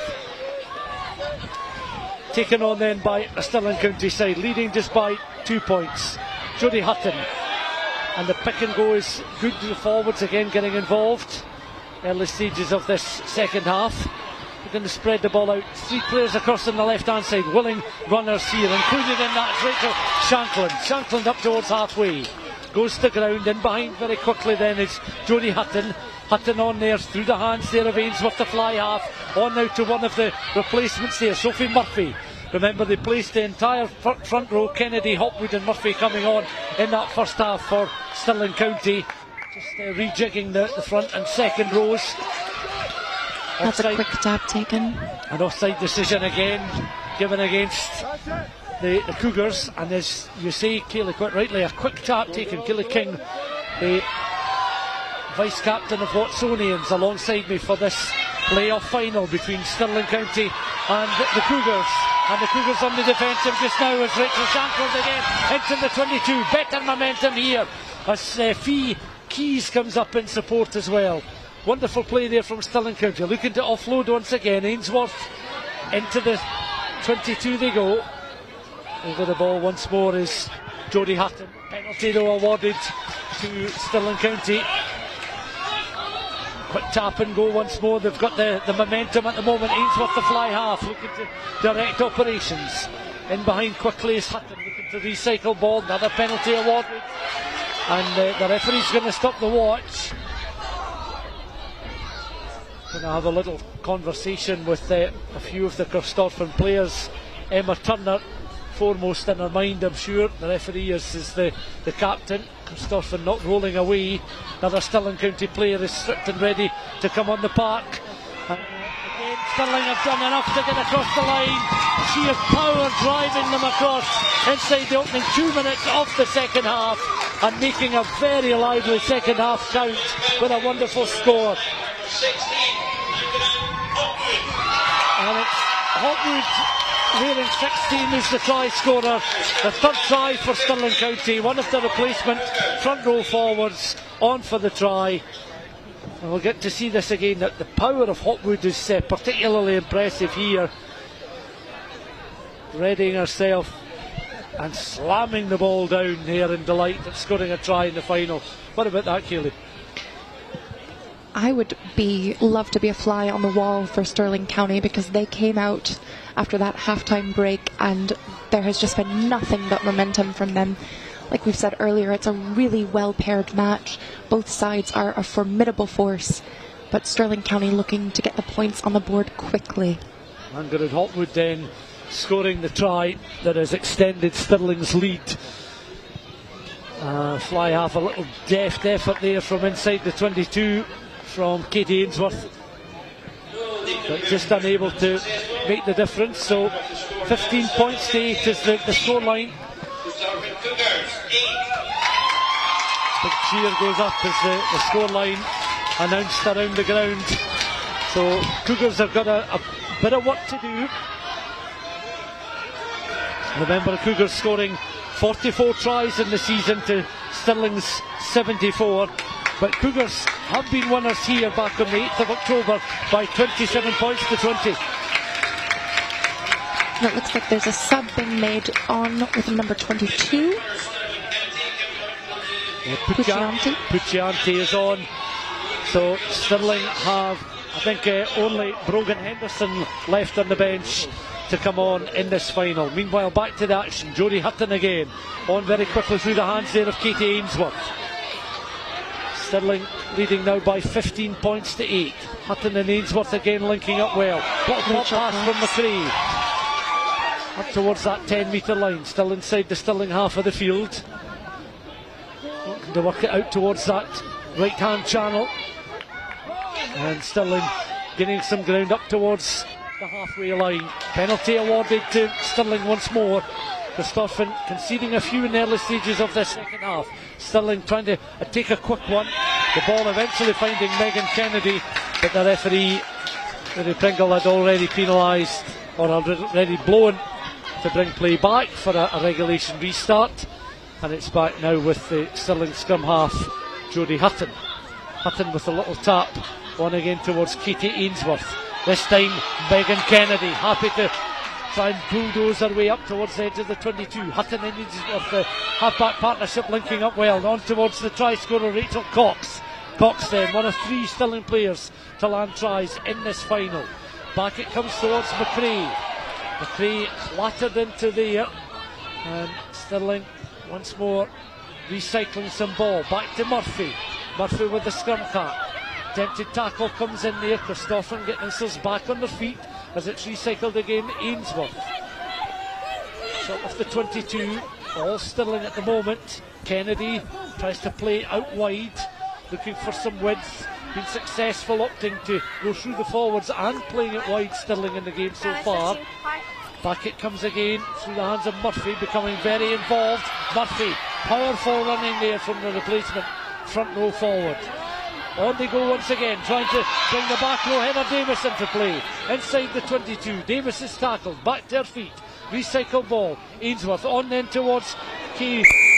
High tackle. The fullback there, Faye Keys, but the referee bringing play back for the penalty, having played some advantage. And this lively start to the second half from a Stirling point of view continues with almost 6 minutes of the second half gone, and it's been all the home side. So the high challenge picked up by the referee, and Stirling elect to tap and go. On in again towards Ainsworth. Recycling once more in that 22. Ainsworth has it once again, receiving it from Hutton. Trying to spread it out now towards Shanklin. Shanklin on towards Keys, the fullback. Looking for a fourth try in the final. Tackle. Sprawled out in the pitch, having received, sustained a knock. Back towards Ainsworth, the fly half. Two Corstorphine players involved in the challenge to stop the fly half there of Katie Ainsworth. As it comes back now through the hands of Shanklin. Angel Shanklin just shy of the try there. 5 metres short of the line, where she's able to pick and go up towards Cox. This is again trying to work their magic as well and their power. All Stirling players back to their feet and back involved in the action. Right, we'll have a collapse. And the referee just as a little glance down. We'll come back for set piece inside that 22. Stirling knocking on, and I'd imagine it's a blessed relief from a Corstorphine point of view that they've got to put in an opportunity to try and clear the lines and just clear their heads after what has been a very, very solid and impressive second half so far from Stirling. I feel like Cougars are very much on the back foot here, with Stirling utilising the full space of the pitch. We've seen a lot of swings from left to right again. They're making the most of that phase play and using the space to their advantage. Yeah, the two wingers, incidentally, we talked about Nicole Flynn and Lorna Young scoring tries. Lorna Young 39, Nicole Flynn 17, but both very, very quick off a standing start. And both scoring excellent tries. 15 points to 8 to Stirling County, and that's a ball into the scrum there from Zoe Turner. Corstorphine electing to play it forward. Bounces now. Keys has it. He's able to pick up and look at what options are in front of her. But an excellent tackle made there by Corstorphine. And second row forward there coming in. Lucy Kidd doing well as it's back to the feet. And again trying to spread the ball out towards the right hand side. In fact, it was Lorna Young who made the tackle. Because of course Lucy Kidd sustained that injury in the first half, so apologies there to Lorna Young who made the challenge coming in. Excellent tackle it was, and up towards the fringes of the 22, recycled by Hutton. On again towards Ainsworth. And Lucy McRae was trying to take it in towards the midriff there. Referee allowing play to continue, playing the advantage, little tap and go. Half-back partnership linking up well, on this time towards Sutcliffe into the 22, but only just. This time Sutcliffe penalised for taking the ball in, not releasing. Penalty to Corstorphine. 15 points to 8, so no change after a barnstorming start to the second half from Stirling County, but extending their half-time lead of 2 points with that excellent try scored by Hopwood. And these players will enjoy just a little breather here before Corstorphine restart with this kick to touch from the 22. Kaeli King of Watsonians alongside me. You've been impressed by the energy levels, I'm sure, in the second half. Taken on this time by Faye Keys. Keys still has it beyond that 10 metre line. into contact, recycled immediately through the hands of Ainsworth again. Inside centre is McRae. McRae with a little sidestep into the challenge, goes to ground, recycled again. Hayworth on towards Ainsworth there. Hutton is sailing towards Ainsworth. And they go once more. Hutton is able to pick up. Ainsworth has it now on this time towards Kennedy, quickly shipping out towards that left hand side. Kennedy over the ball once more. Ainsworth has it across towards the left hand side here, and Frymester up towards the 22 into the tackle situation. Cougars desperately trying to stop Stirling's momentum, and it looks like they have. There's been a turnover here, distributed by Pip. Good turnover ball, and quickly through the hands there of Zoe Turner. Stirling players back to their feet. 15-8 the scoreline. 10 minutes of the second half gone. Looking to exit, and unfortunately that kick did not go to plan.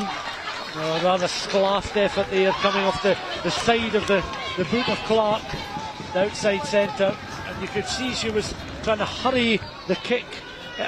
Comes to her now, just looking up, and just gets the throw and the execution all wrong, as Corstorphine of Emily Mullen stripped and ready to come on. Hold on 1 second. So Mullen will be looking to join the fray. McGrotty already on. Mullen now is on the park, so a replacement for Corstorphine. Mullen there just appearing on the edge of the picture, as we see now Sutcliffe the throw in here for Stirling. One just towards the back of the line, secured as well as Stirling take the ball to deck. Kennedy is overplay at the moment, is able to pick up and help Hopwood with the drive towards the 22. Hayworth has it again, also on towards Ainsworth from Hutton. Cox into the 22. Hutton once more has a little look for Ainsworth. Ainsworth readies herself. Hutton sidestep. Ainsworth then backing herself on then towards the reinforcements coming in, and it's an excellent try there from Sutcliffe, who started it all with the throw in at the line out. A fourth try for Stirling County, and even at this stage in the final, could that be decisive? 20 points to 8 with the kick to come, and that all after a well executed line out. Good phase play involving the likes of Megan Kennedy and Hopwood as well. Two replacement forwards coming on, and it eventually worked its way out. You can see positioning herself well. Excellent work from the fly half there, Ainsworth on towards the hooker, and another excellent score. That score felt a bit inevitable from Stirling. They have very much had Cougars on the back foot. We haven't left that 50 in the last 5 minutes or so. It's all about a side when they've got a bit of dominance in terms of territory. You want to really make it count, and Stirling have certainly done so with the try, and the conversion is good. So that's the first successful points from the tee in this final, and it's 20 points to 8 the scoreline now. Back in October it was 20-27 to Cougars. It will require a mighty comeback from the Cougars to turn this around. The Stirling County amassing 20 points that afternoon, but it's of course a converted try. 22 points to 8 now with that successful kick from the tee, and Stirling will have a spring in the step, I would imagine. Here an illustration of the numbers watching from the main stand, and Corstorphine, one or two of the players with the slightly slumped shoulders. They've certainly faced an onslaught in the early stages of this second half. Now 13 minutes of the second half gone. The restart kick, and it's possession for Cougars, and a favourable bounce there for Zoe Turner coming onto the scrum half. Again, Cougars looking at Gunderson to take the ball up towards the edge of the 22, on this time towards Lucy Park. Another forward chip from Lucy Park, and that was a good option there from Park, just to release the Corstorphine players, or try to do so with the little chip kick. Hutton mops up, Ainsworth continues, again looking for a little bit of space to run into there, Stirling, and that was good execution there from Stirling's replacements off the bench, doing well indeed. Breakers on, one or two gaps beginning to open up in the defence. Ainsworth there perhaps taking a sore one as she goes into contact, but quickly gets back to her feet and gets back into position. She'll receive the ball there from Hutton. Ainsworth on now towards Kennedy. Kennedy, you can see just lowering the height, going into contact.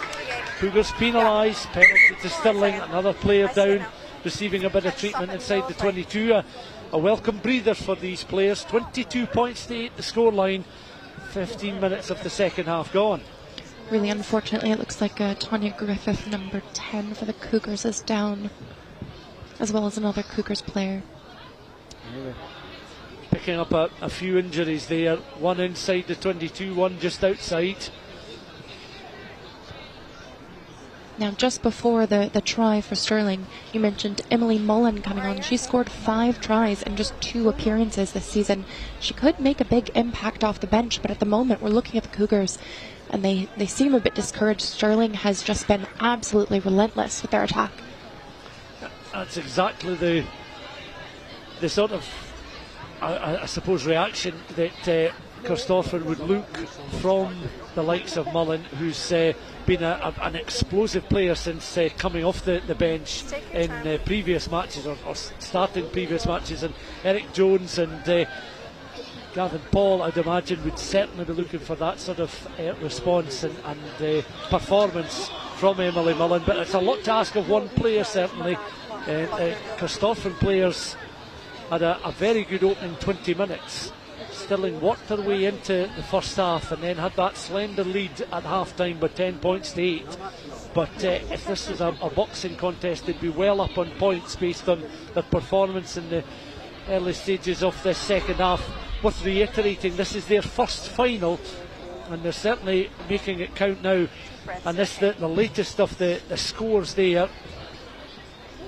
Sutcliffe coming through, well executed scoreline. Ainsworth again, you see her role here at fly half, powering away from the initial challenge coming in there from Adele Ferry of Corstorphine, and then timing the pass on towards the hooker there, Sutcliffe, and that's a fine try there from Sutcliffe.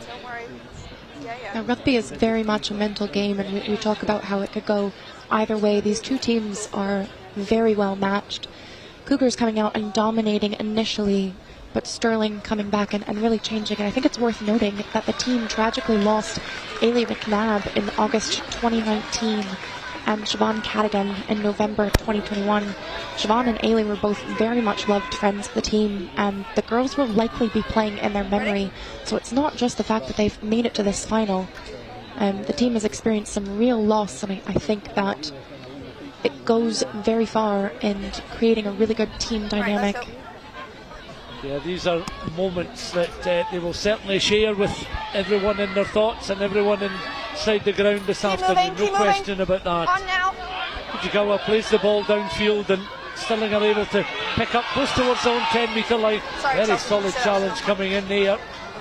And again, it's recycled, but all credit to Faye Keys, very quickly back to her feet. As it's Hutton and Ainsworth linking up across on that right hand side now, looking for the acceleration of Shanklin up and over that 10-metre line. Lovely pass out to the supporting cast there of Nicole Flynn. Flynn cutting back inside, still inside the 22, still with some real purpose and drive going forward.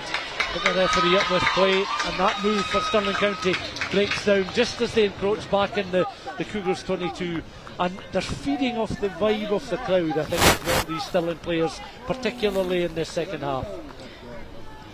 We didn't think there was going to be much of an advantage in being a home squad this season, but I might have had to take my words back there, Stuart, because the energy here is really palatable, and I do think that Stirling is feeding off of it. Though there was a knock on here and it'll be a scrum down to Cougars, Stirling has been really relentless with their attack. Responding well, responding quickly. Binds. And really good support lines from all the players there. It's certainly been an afternoon weather-wise that is favourable for good rugby, and we're certainly enjoying that at the moment as Corstorphine again looking to the skipper, Emma Turner, to try and offer a way back into this final. Little grubber kick coming off Stirling foot there. Nicole Flynn providing some cover defence just on the edge of the 22. assistant across on the far side with the raised flag. 22 points to 8 to Stirling County. If you're just joining a live feed of the final, we've certainly had some excellent tries from both sides. 4-1 in favour of Stirling County, and they scored 2 tries in the first half to have a 10-8 lead at half time, now leading by 22 points to 8. Stirling with the advantage just now. Cougars securing possession just on the edge of the 22 in the line. Cougars Mall making significant momentum, but then Lucy Park being taken down by Megan Kennedy there. Kennedy's made a real contribution since coming off the park. Cougars perhaps feigning a kick downfield and opting to go down that left-hand channel. Try and mop up once more. Zoe Turner. Roll now. You're Turner fine. and Griffith linking up well in the early stages of the first half. Griffith then angling the kick down, and that eventually finds touch across on the far side. You could see that trying to read the bounce of the ball there, Nicole Flynn, but just coming off Flynn's shins and going into touch, and it will be a Corstorphine throw-in. And they will feel that perhaps not fully aware of the time and where we are in the contest. They will need a score fairly soon to set up a grandstand finish. And across then comes Lucy Park. Parker, again another Corstorphine player that very much looking for Corstorphine coming in a bit. grandstand finish. As we mentioned earlier on, scored twice in the semi-final come in a little victory bit. Take a step to your right. earlier in the month. Take a step Just to your looking right. for a little bit of movement in the line, so to the referee. Pringle, just The at last back. line out certainly went Cougars' ways. There was a very strong maul, so we'll see if they can replicate that. And that was driven very much towards the Cougars players there, and picked up by the referee, who was standing just at the back of the line. Approaching an hour of the game played, 22 points to 8 to Stirling County. A little bit of history will be made if they do go on and win this final, but I think what will please so many is that the turnout this afternoon, the support. There's a good number of spectators wrapped up well, coats on, bubble hats, scarves in the main stand, but a lot lining either side of the stand as well, and a few in the banking across on that far side. So it's attracted a very healthy crowd, as well as their own stream online this afternoon, and we thank you for your company. We've just over 20 minutes of the final left to play. 22 points to 8 is the scoreline. Colin Rugby will be part of the presentation party, and he will be joined by Mike Bruce to present the winners and runners-up medals at the conclusion of the final. Still a long way to go though, a full quarter of the game, but there is the just under a quarter left on the final. There's the scoreline in the background. 1 win apiece in the regulation season. How will this twist, how will it turn between now and the end of the contest? And what you're hearing behind me is someone starting a cheer for County. I thought some drums were being used, but I think a few advertising hoardings being battered as County now look to get the drive on up towards that 10-metre line. In behind very quickly then Hutton. Little 1-2, an interchange of pass in McRae. Midfield looking very lively again. Hutton picks up, has got an option towards the left-hand side. Tries eventually to work it out towards Mr. on that left-hand channel. She goes to deck. The referee spots the double knock-on, penalising Stirling first, and it will be another set play for Corstorphine, but at the wrong end of the park for them just at this stage, with 22-8 the scoreline. While Cougars' defence is doing really well at keeping up, unfortunately Stirling just has them on the back foot. The HRC Cougars last won the title back in 2006-07. Of course, this is the first time that they've made the final since their move to Corstorphine from RHC. So from Royal High Corstorphine to Corstorphine. And Eric Jones, Gav Paul watching on as their side trailing by 22 points to 8, looking for a way back into this second half and to this final. Driven back there, but they're able to recycle ball again through the hands of Turner. Scrum half, on the edge of the halfway line. Players remain upright. Referee Pringle just watching play on, and Again, Cougars penalised on their own 22. Stirling with the penalty, and they're winning the one-to-one battles just at the moment. The referee being very fair in our observations of the play, and be interesting to see. They're going for the scrum here, Stirling, and with the power that they've brought off the bench, you can understand why. From a law standpoint, what happened in that breakdown is unfortunately Tanya Griffith could just not find ground, could not get to ground quick enough, and you see Rachel Cox just coming around the back, holding on to that ball, making the ball unplayable, and giving Stirling the scrum here. Crouch! Bind! Set! Hold!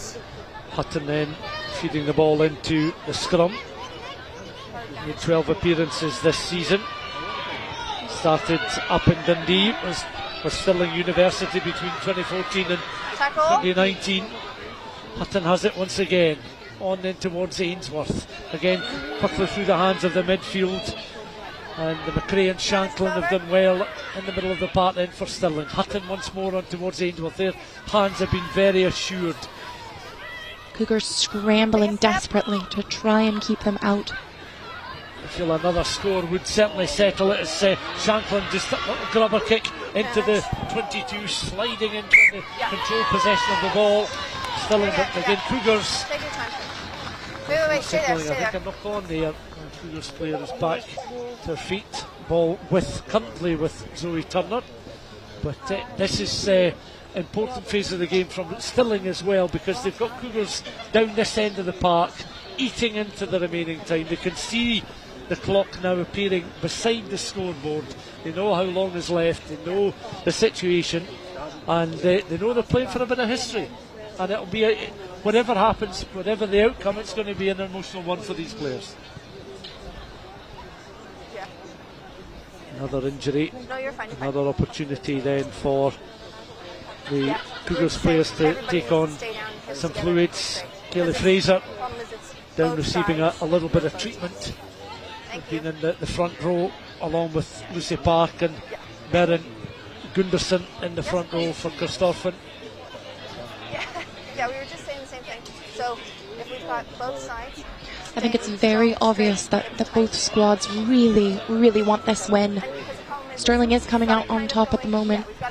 Now, Stirling just a few years ago was at risk of being relegated. A player once told me they would only have 6-7 players coming to training, and this year they have absolutely dominated the Prem. Same with Cougars. Cougars 3 years running have made it to the semi-final. The last 2 years, unfortunately, being knocked out. This is their first year where they had a successful semi-final campaign to make it to this final.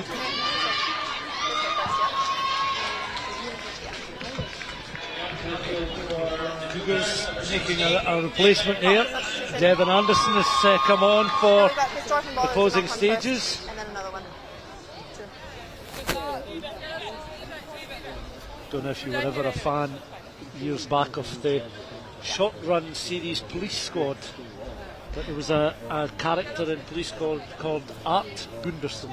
Gunderson being quite an unusual name, but when I read it off the team sheet I was thinking of Art Gunderson, Leslie Nielsen comedy from the early 1980s. But we have our own Gunderson in the form of Merrin Gunderson this afternoon playing for Corstorphine. The show was filmed in the 1980s. So it was aired in the 1980s. I was definitely alive then, Stuart. Yeah. Thanks. You can see Lucy Kidd making her way just in front of us with a heavy strapping on her left knee, still walking very gingerly as Corstorphine are able to clear downfield. That's not a touch finder. It's picked up there by Mr. On then towards Keys. Keys has to go lateral. Challenge is coming in there at rate of knots by Ferry, but Keys doing well out towards the right hand side. Once more on towards Flynn. And Stirling County certainly doing well, using Woods to good effect here. Still in possession of the ball.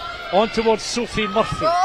Murphy just stopped short of the 22. Hutton on towards Ainsworth. They've been an excellent that's a break from number 16. That is Hopwood.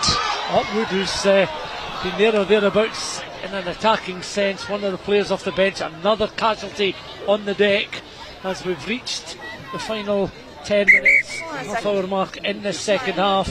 The referee is aware of the injury gonna and come back here we'll bring for a play scrum. to a halt, For knock on. and we'll resume with a set play inside the 22.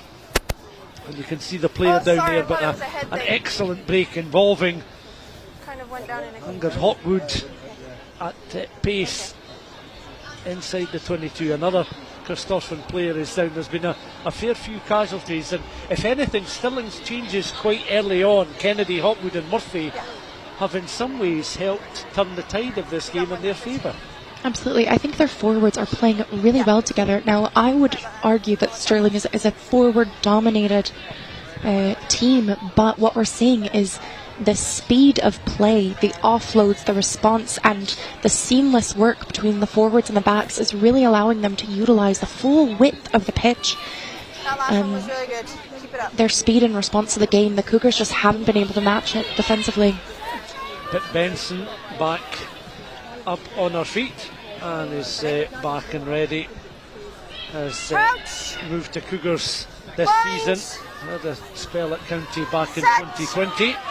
And of course, as you mentioned, has played scrum half, but is in the back row effectively this afternoon. So quite a seismic change for her, as she's acquitted herself very well in what we seem to be unfamiliar circumstances for her. A game of this magnitude. Just under 10 minutes of the final left to play on the clock inside the ground. And the ball just up. Keys allowing the ball to bounce. And then on towards the edge of the Glendinning. Tried to bring the challenge in there. Heather Davis was the Stirling player wearing 7. Back it comes then towards Rachel Shankland. Little offload towards McRae. Referee penalising Stirling County this time. And with each passing minute, the anxiety, I would imagine, continues to mount for these Corstorphine players. 22-8 remains the scoreline. Now, Stuart, earlier I mentioned in terms of Stirling the loss of their 2 players, Aileen McNabb and Siobhan Cadigan. I just want to throw out that there will be a charity collection. There are 2 separate charity collection buckets in the County Bar area for their families and the chosen charities. Binds! Very nice touch on an afternoon such as this, and 2 people that will be very much in everyone's thoughts this afternoon, as they always are for those close family members. But on an occasion such as this, it becomes ever more poignant. Let's hold our weight, please. Take our 22 points to the scoreline. Of course, we'll get confirmation of the player of the match very shortly as well. There'll be an award for the player of the match at the end. But Stirling County, the gleaming silver trophy for the winners of the Premiership, was standing on a plinth before kick-off. And Cougars have some work to do if they're going to turn things around and perhaps even give us a period of extra time. They have possession of the ball at the moment. Fend off there from Kaeli Fraser, but it's been stolen and Stirling have it once more. McRae up towards that 10-metre line, looking down, looking to recycle ball. Once more Jodie Hutton out towards Kennedy. Kennedy, what a contribution she's made off the bench. She'll be delighted as a coach as well as a player. On then through the hands of Shankland, out towards the right hand side again. Flynn will ready herself to accelerate away. Flynn, one of those players, one of the youngsters on the side, just 17 years old, already scored an excellent try. High challenge picked up by the referee, had allowed the advantage, comes back for the penalty, and Stirling again looking to eat up some ground inside that Corstorphine half of the field.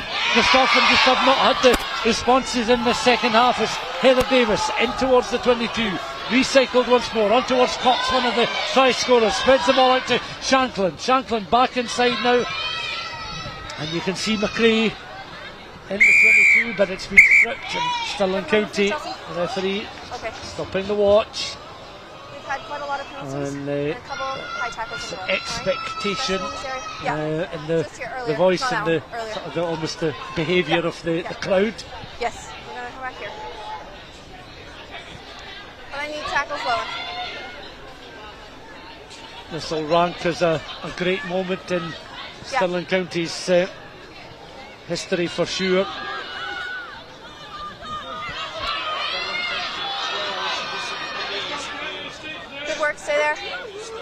County.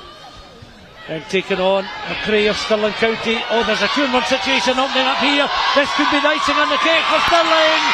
And the Cougars in for a second try of the game. And the 17-year-old, the youngest player in the team, having previously played at scrum half, has adopted so well in the right wing. And it's a second try of the game. That's surely sealed victory for Stirling County, who lead by 27 points to 8 with the kick to come. And it's a wonderful way to cap a fine afternoon for the home side. That was a phenomenal display. I think what we have here is it is really cohesive work between the forwards and the backs. And again, the wing just taking it on, touching it down in the corner. Phenomenal gameplay from Stirling there. And I do think that Cougars under the post there, I think they know that there's no coming back from this.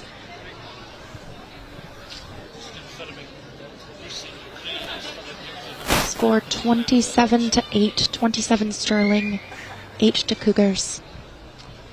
And looking to place the ball in the tee to add extras from out wide, 27 points to 8. Rachel Shanklin tasked with adding extras from the tee.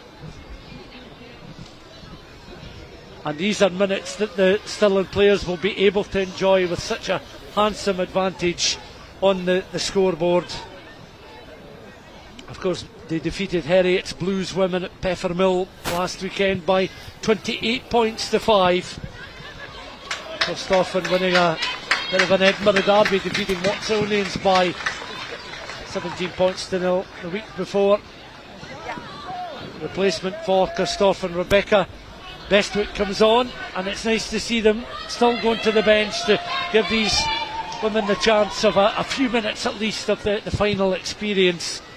As Rebecca is now on, takes her place across on that left hand side. And Stirling then will be an almighty cheer at full time. A few exhausted figures out there, and none more so than the Corstorphine left winger there, Rhea Lawrenson, who was replaced. Brogan Henderson coming on at number 21 for Stirling County. Stirling then trying to work it once more through the hands. Hopwood worked very hard indeed. Back it comes out towards the left hand channel. 2-3 players across on the left hand side. One of them is the hard working Rachel Shanklin. That was a big tackle there. Corstorphine Cougars number 14, Lorna Young. Can confirm that Lucy McRae, that the Stirling County inside centre, is today's Tennent's Premiership player of the match for the final. That's a nice little accolade to have, along with a winner's medal. Cox, lovely running from Cox. Now it could be on here for a hat-trick if Flint can be in for a score. Lovely sidestep in towards the 22. The volume is quite something at the back of the main stand here at Bridgehaugh, and the referee up with play as play eventually comes to a halt, but it's a recycle ball, and back they come once more. Back row forward then. Nicole Flynn almost in for a hat-trick of tries, and that would have been a marvellous story. Kennedy again barging her way into that 22, aware the ground clock shows we're into the final minute of the contest. 27 points to 8. 10-8 was the scoreline at half time. It's been all Stirling in the second half. Corstorphine have had no second wind after Stirling came out at the start of the second period. Very, very impressive indeed. And we'll get Kaeli King's thoughts as well on something you mentioned, Kaeli, was what was said at half time, because it's Stirling were a transformed side in the second half. Oh, absolutely. To be a fly on the wall. We saw two really well matched teams, and again, they are very well matched. Cougars very much dominating the first half of the first half. They came out, and Stirling has just been phenomenal, relentless. They've played really well off of one another. The communication, the speed of play. And again, Nicole Flynn, 17 years old, youngest player on the squad. Nice touch that Ailsa Luke has come on for the final few moments. The Stirling skipper, so she'll be on the park ready to receive the trophy, coming across just beside the match referee just now. 20 points to 8. The clock in the ground shows that we've played the full 40 minutes.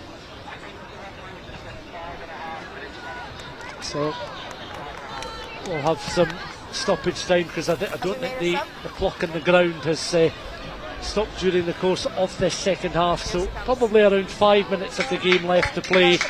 And one of the Corstorphine players who left the park just a short time ago, Leo Lawrenson, has come back on to the park. So Leo Lawrenson is back on, 27-8 the scoreline.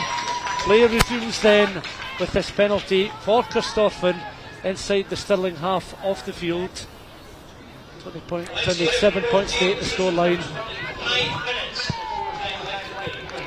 It is really worth noting that Stirling is a very young team. Most in the squad are about 18 to 19 years old. Oldest in the squad, I believe, is 31, but I won't tell you who that is.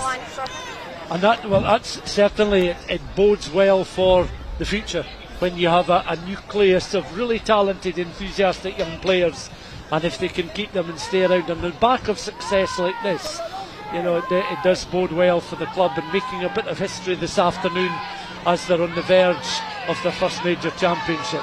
Well executed line out there though from Corstorphine, as they will play right to the finish, and they've been able to spread the ball out towards that right hand side, but cutting back infield there, there's no option out wide to Tanya Griffith, and the referee penalising Corstorphine before Griffiths can get towards that 10. Luke then with a quick restart here for Stirling, out towards Shanklin. Shanklin cuts it back infield, ball goes loose, is eventually picked up, and County again looking to try and straighten up and go towards that edge of the 22.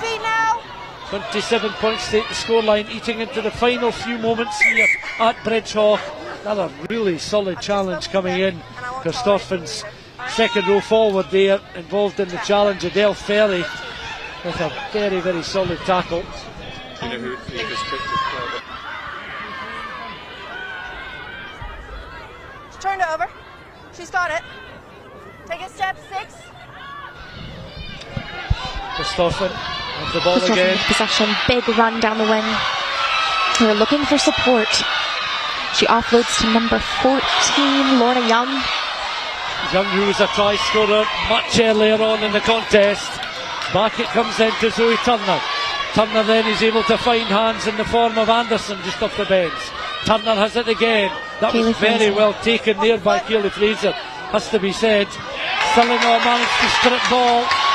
Crowd enjoying this, apart from the clutch of Corstorphine supporters who are bravely applauding all the efforts of their players. They made their way up towards Edinburgh. Cox again surely would have been in contention for player of the match. Back it comes again. High challenge coming in there, referee spots that's going to go to the pocket. Looks like she's digging in her pocket, absolutely. And a yellow card shown, and Corstorphine losing a player just in the final few moments there. That'll be number, no, that looks like number 1. Yeah, Merrin Gunderson. Yeah. So Gunderson just receiving a consolidatory sort of arm around the shoulder. Corstorphine already feeling discouraged, looking at the scoreboard, 27-8, and now they will have to play the last minutes of the match a man down. Stirling then from halfway. Shanklin finds touch close towards the 22.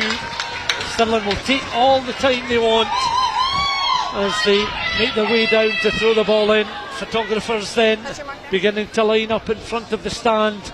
The backroom staff readying themselves for the celebrations. The champagne's been on ice. They'll pop the corks in just a few moments' time. And it will be a memorable afternoon for Stirling County Rugby as their winning team, their women's winning side, about to be crowned champions in Scotland. Little 1-2 there involving Kennedy and Hopwood just on the edge of the 22. The eyes now fixed on Pringle, the referee. Stirling County knock on. This could well be the last set piece in the game. And after 2 closely fought matches in the regulation season and 1 win apiece, Corstorphine, remember, winning here 27-20 back in October. Some revenge for Stirling County this afternoon with a 27-8 lead. Soon you'd imagine it to be a 27-8 win for them.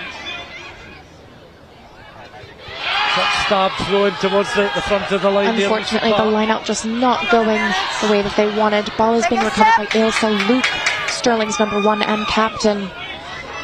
On towards Kennedy. 30 seconds to go. 30 to go. Mopping up is Hutton. Ainsworth on towards McCrae, player of the match. McCrae gets it once again along the lovely loop. That's time, that 10 and in towards just beyond that 10-metre line. Stop, stand and check. I think the referee has signalled it's all over.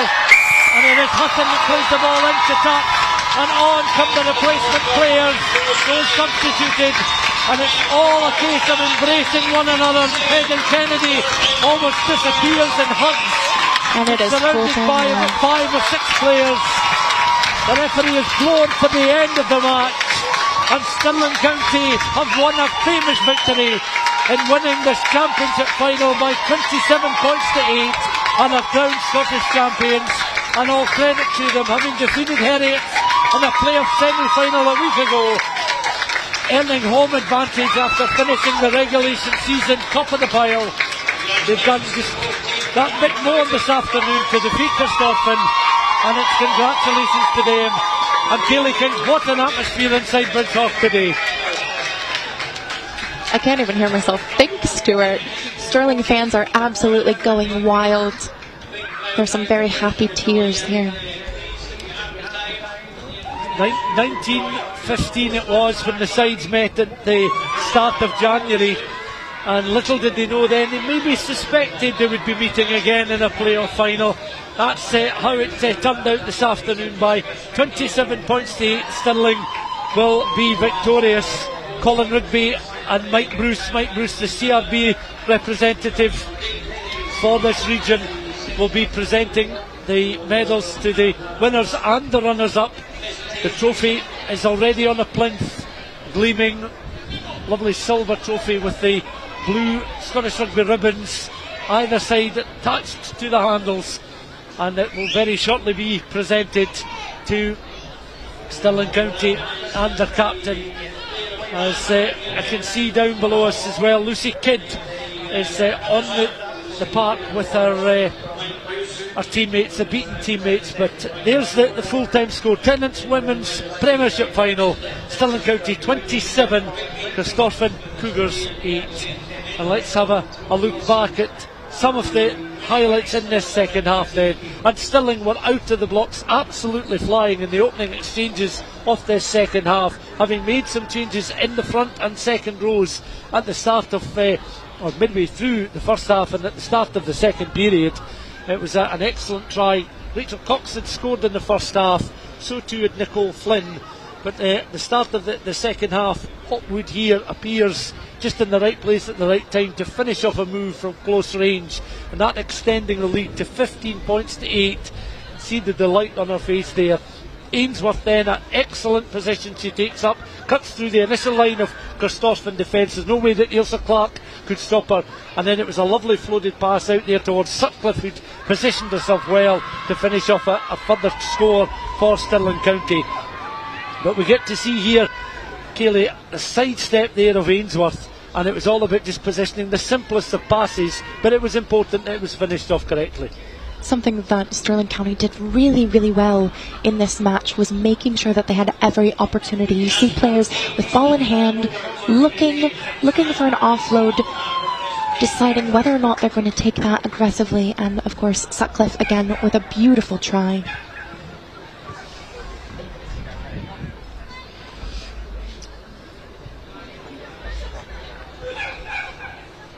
And then it's not just the backs that can produce good fleet of foot. That was excellent work again from Hopwood in the open play as the ball worked its way out towards this right hand side. Again, Keys on towards the fullback, Nicole Flynn, and Flynn was across for a try much earlier in the game.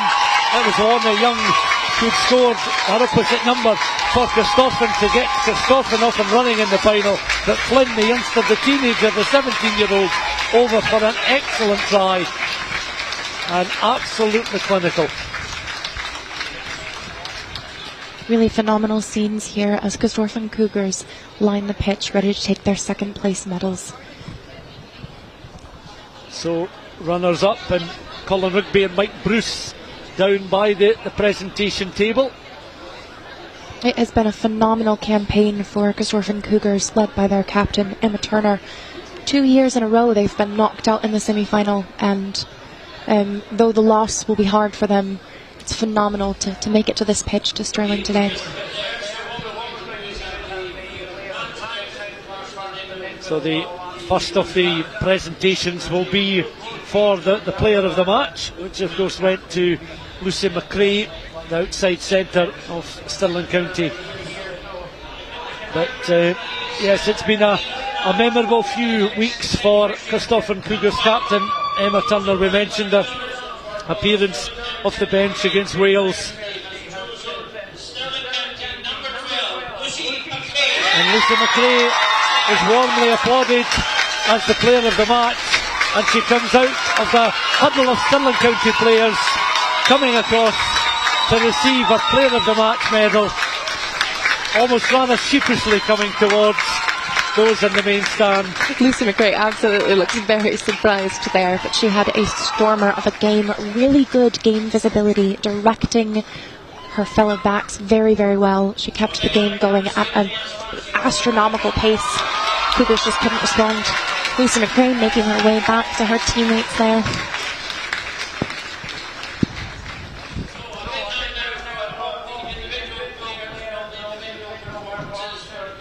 So Corstorphine, I think, will be the first of the players will come across, and it will be Emma Turner who will be the first to receive her runners-up medal. And Emma Turner, as you mentioned, is playing in the Thistles, and she was on Scottish Rugby podcast recently speaking with Katie Lindsay, opposition's number 3, who also is in the Scottish Thistles. So it'll be interesting because just this week they'll go from being competitors to teammates. And then they're going through their respective starting 15, starting with Merrin Gunderson on towards Lucy Park. Kaeli Fraser will also receive her runners-up medal now, and before long it will be Lucy Kidd. Now she's making her way across, heavily strapped up left knee, having come off midway through the first half, and in some ways that was a bit of a turning point in the game. Oh, absolutely. Adele Ferry had a phenomenal match, lots of big hits.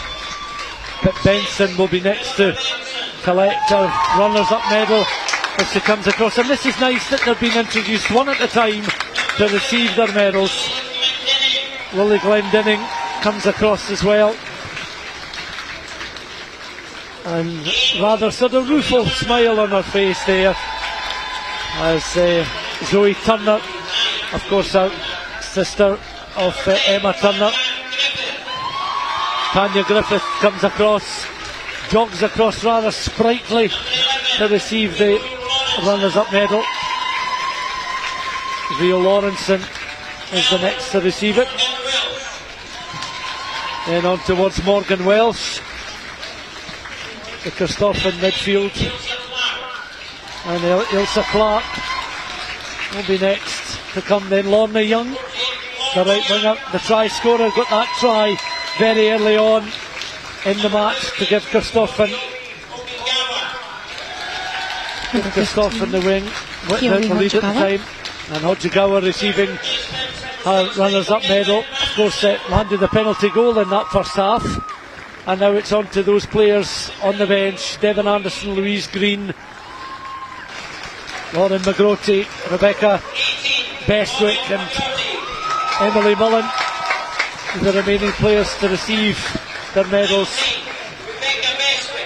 And Ilsa Luke will be readying herself for a moment that she perhaps thought she'd never enjoy as the skipper of the Stirling County, the victorious Stirling County side. Emily Mullen receiving a big cheer there, number 20 Emily Mullen, and the whole Stirling County side applauding the Corstorphine players, and of course Emily Mullen played American football for the GB side, of course. You'd be interested in that little connection there. So Stirling County Hooker is the first player across to receive our winners' medal, receiving them. So they're very busy down there, both Mike Bruce and Colin Rugby. Katie Lindsay receiving her medal now. Joined Scottish Futures just this year, 2022. Rachel Cox has perhaps no more running left in her, but over she comes. Warm handshake, receives her medal. Sarah Murdoch the next one. Over she comes, eagerly awaiting warm handshake there. And here comes Ciara McDonald now with the blue scrum hat. More smiles now, as you can imagine. They're just getting their moment, wearing their medals, passing the trophy, knowing that they, as one, will lift the silverware in just a few moments' time. Heather Davis, and then Christy Ainsworth next, coming across. Wee bit bloodied there on her knee as well. Yeah, in the wars, but it won't hurt so much when you've got the winner's medal. Jodie Hutton, an exceptional game as well, linked so well with Katie Ainsworth. This young woman coming towards the cameras now to receive her winner's medal. Only 19 years old, Katie Ainsworth. And just illustrating the very fact that you mentioned how young a squad of players this is. Lucy McRae coming towards, well, she's made this walk already. Lucy McRae, only 17 years old, disengaged mid-season for senior play. Rachel Shanklin now. Sky Fymister, of course, was receiving her medal just a few moments earlier, the left winger. Nicole Flynn, 2 tries in the final. Over she comes, scampers across, still got some running in her. And Fee Keys now, the full back, was always mopping things up just at the back. A broad smile on her face as well. Ingrid Hopwood, now one of the try scorers at the start of the second half, really to get this Stirling juggernaut off and running in the second period. Megan Kennedy now. And moments like this will matter so much to players like Megan Kennedy with the contribution she has made to Stirling County. Sophie Murphy now, the latest player to receive her medal. Julia Puccianti comes across now, wearing 19. Logan Henderson, here she comes, and that just leaves one person, Ilse Luke, the captain of Stirling County, and she'll enjoy this moment as she stands applauding her team.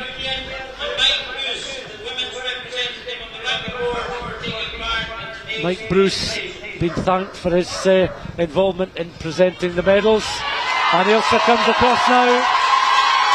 Ilse Luke, who picked up an injury in the first half, made her way onto the replacements bench, watched on for much of the second half, and then came on towards the end, calling her players across, standing by the trophy, and lifts it to the air. The lid goes flying, the champagne corks are burst open, they spray the players with champagne, they won't care, no damage is done to the lid, and this is a special moment for Stirling County as a rugby club, but particularly for these women who are Tennent's women's champions for season 2022-23.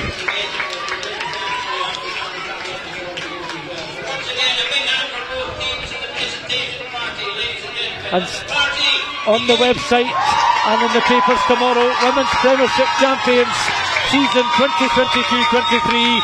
These pictures will be shared on social media, shared on the web, will appear, I'm sure, in papers around the country as well, as these players enjoy the moment, enjoy the adulation. They've put in the work, they've had a wonderful season. Just one defeat all season to Corstorphine, and they've certainly responded admirably this afternoon with a playoff win at home in front of a raucous crowd. But Corstorphine have more than played their part in the final. Oh, absolutely.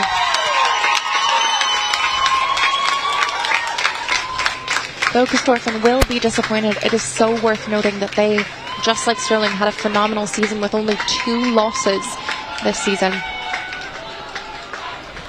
There is a close-up of the trophy.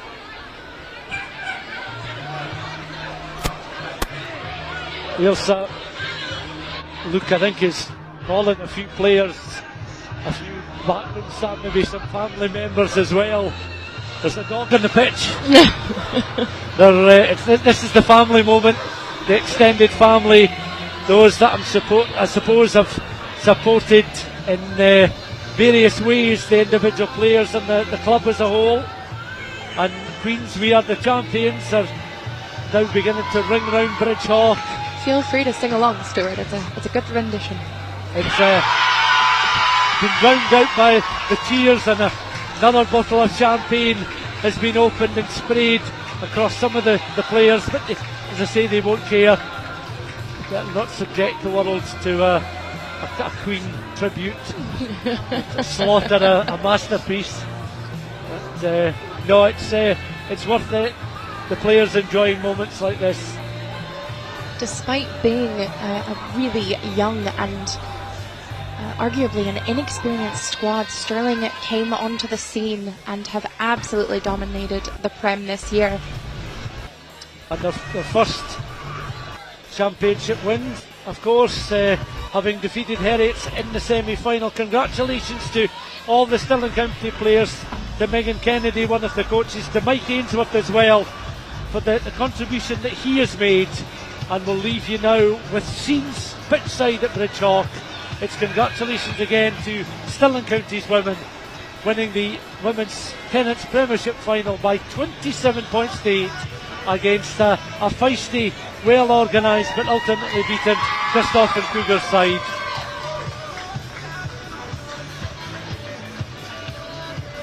From myself, Stuart McFarlane, and from Kaeli King, thank you very much. Thank you so much for having me, and thanks for joining us today. The Tennent's Women's Premiership Final, and congratulations to Stirling County on the win.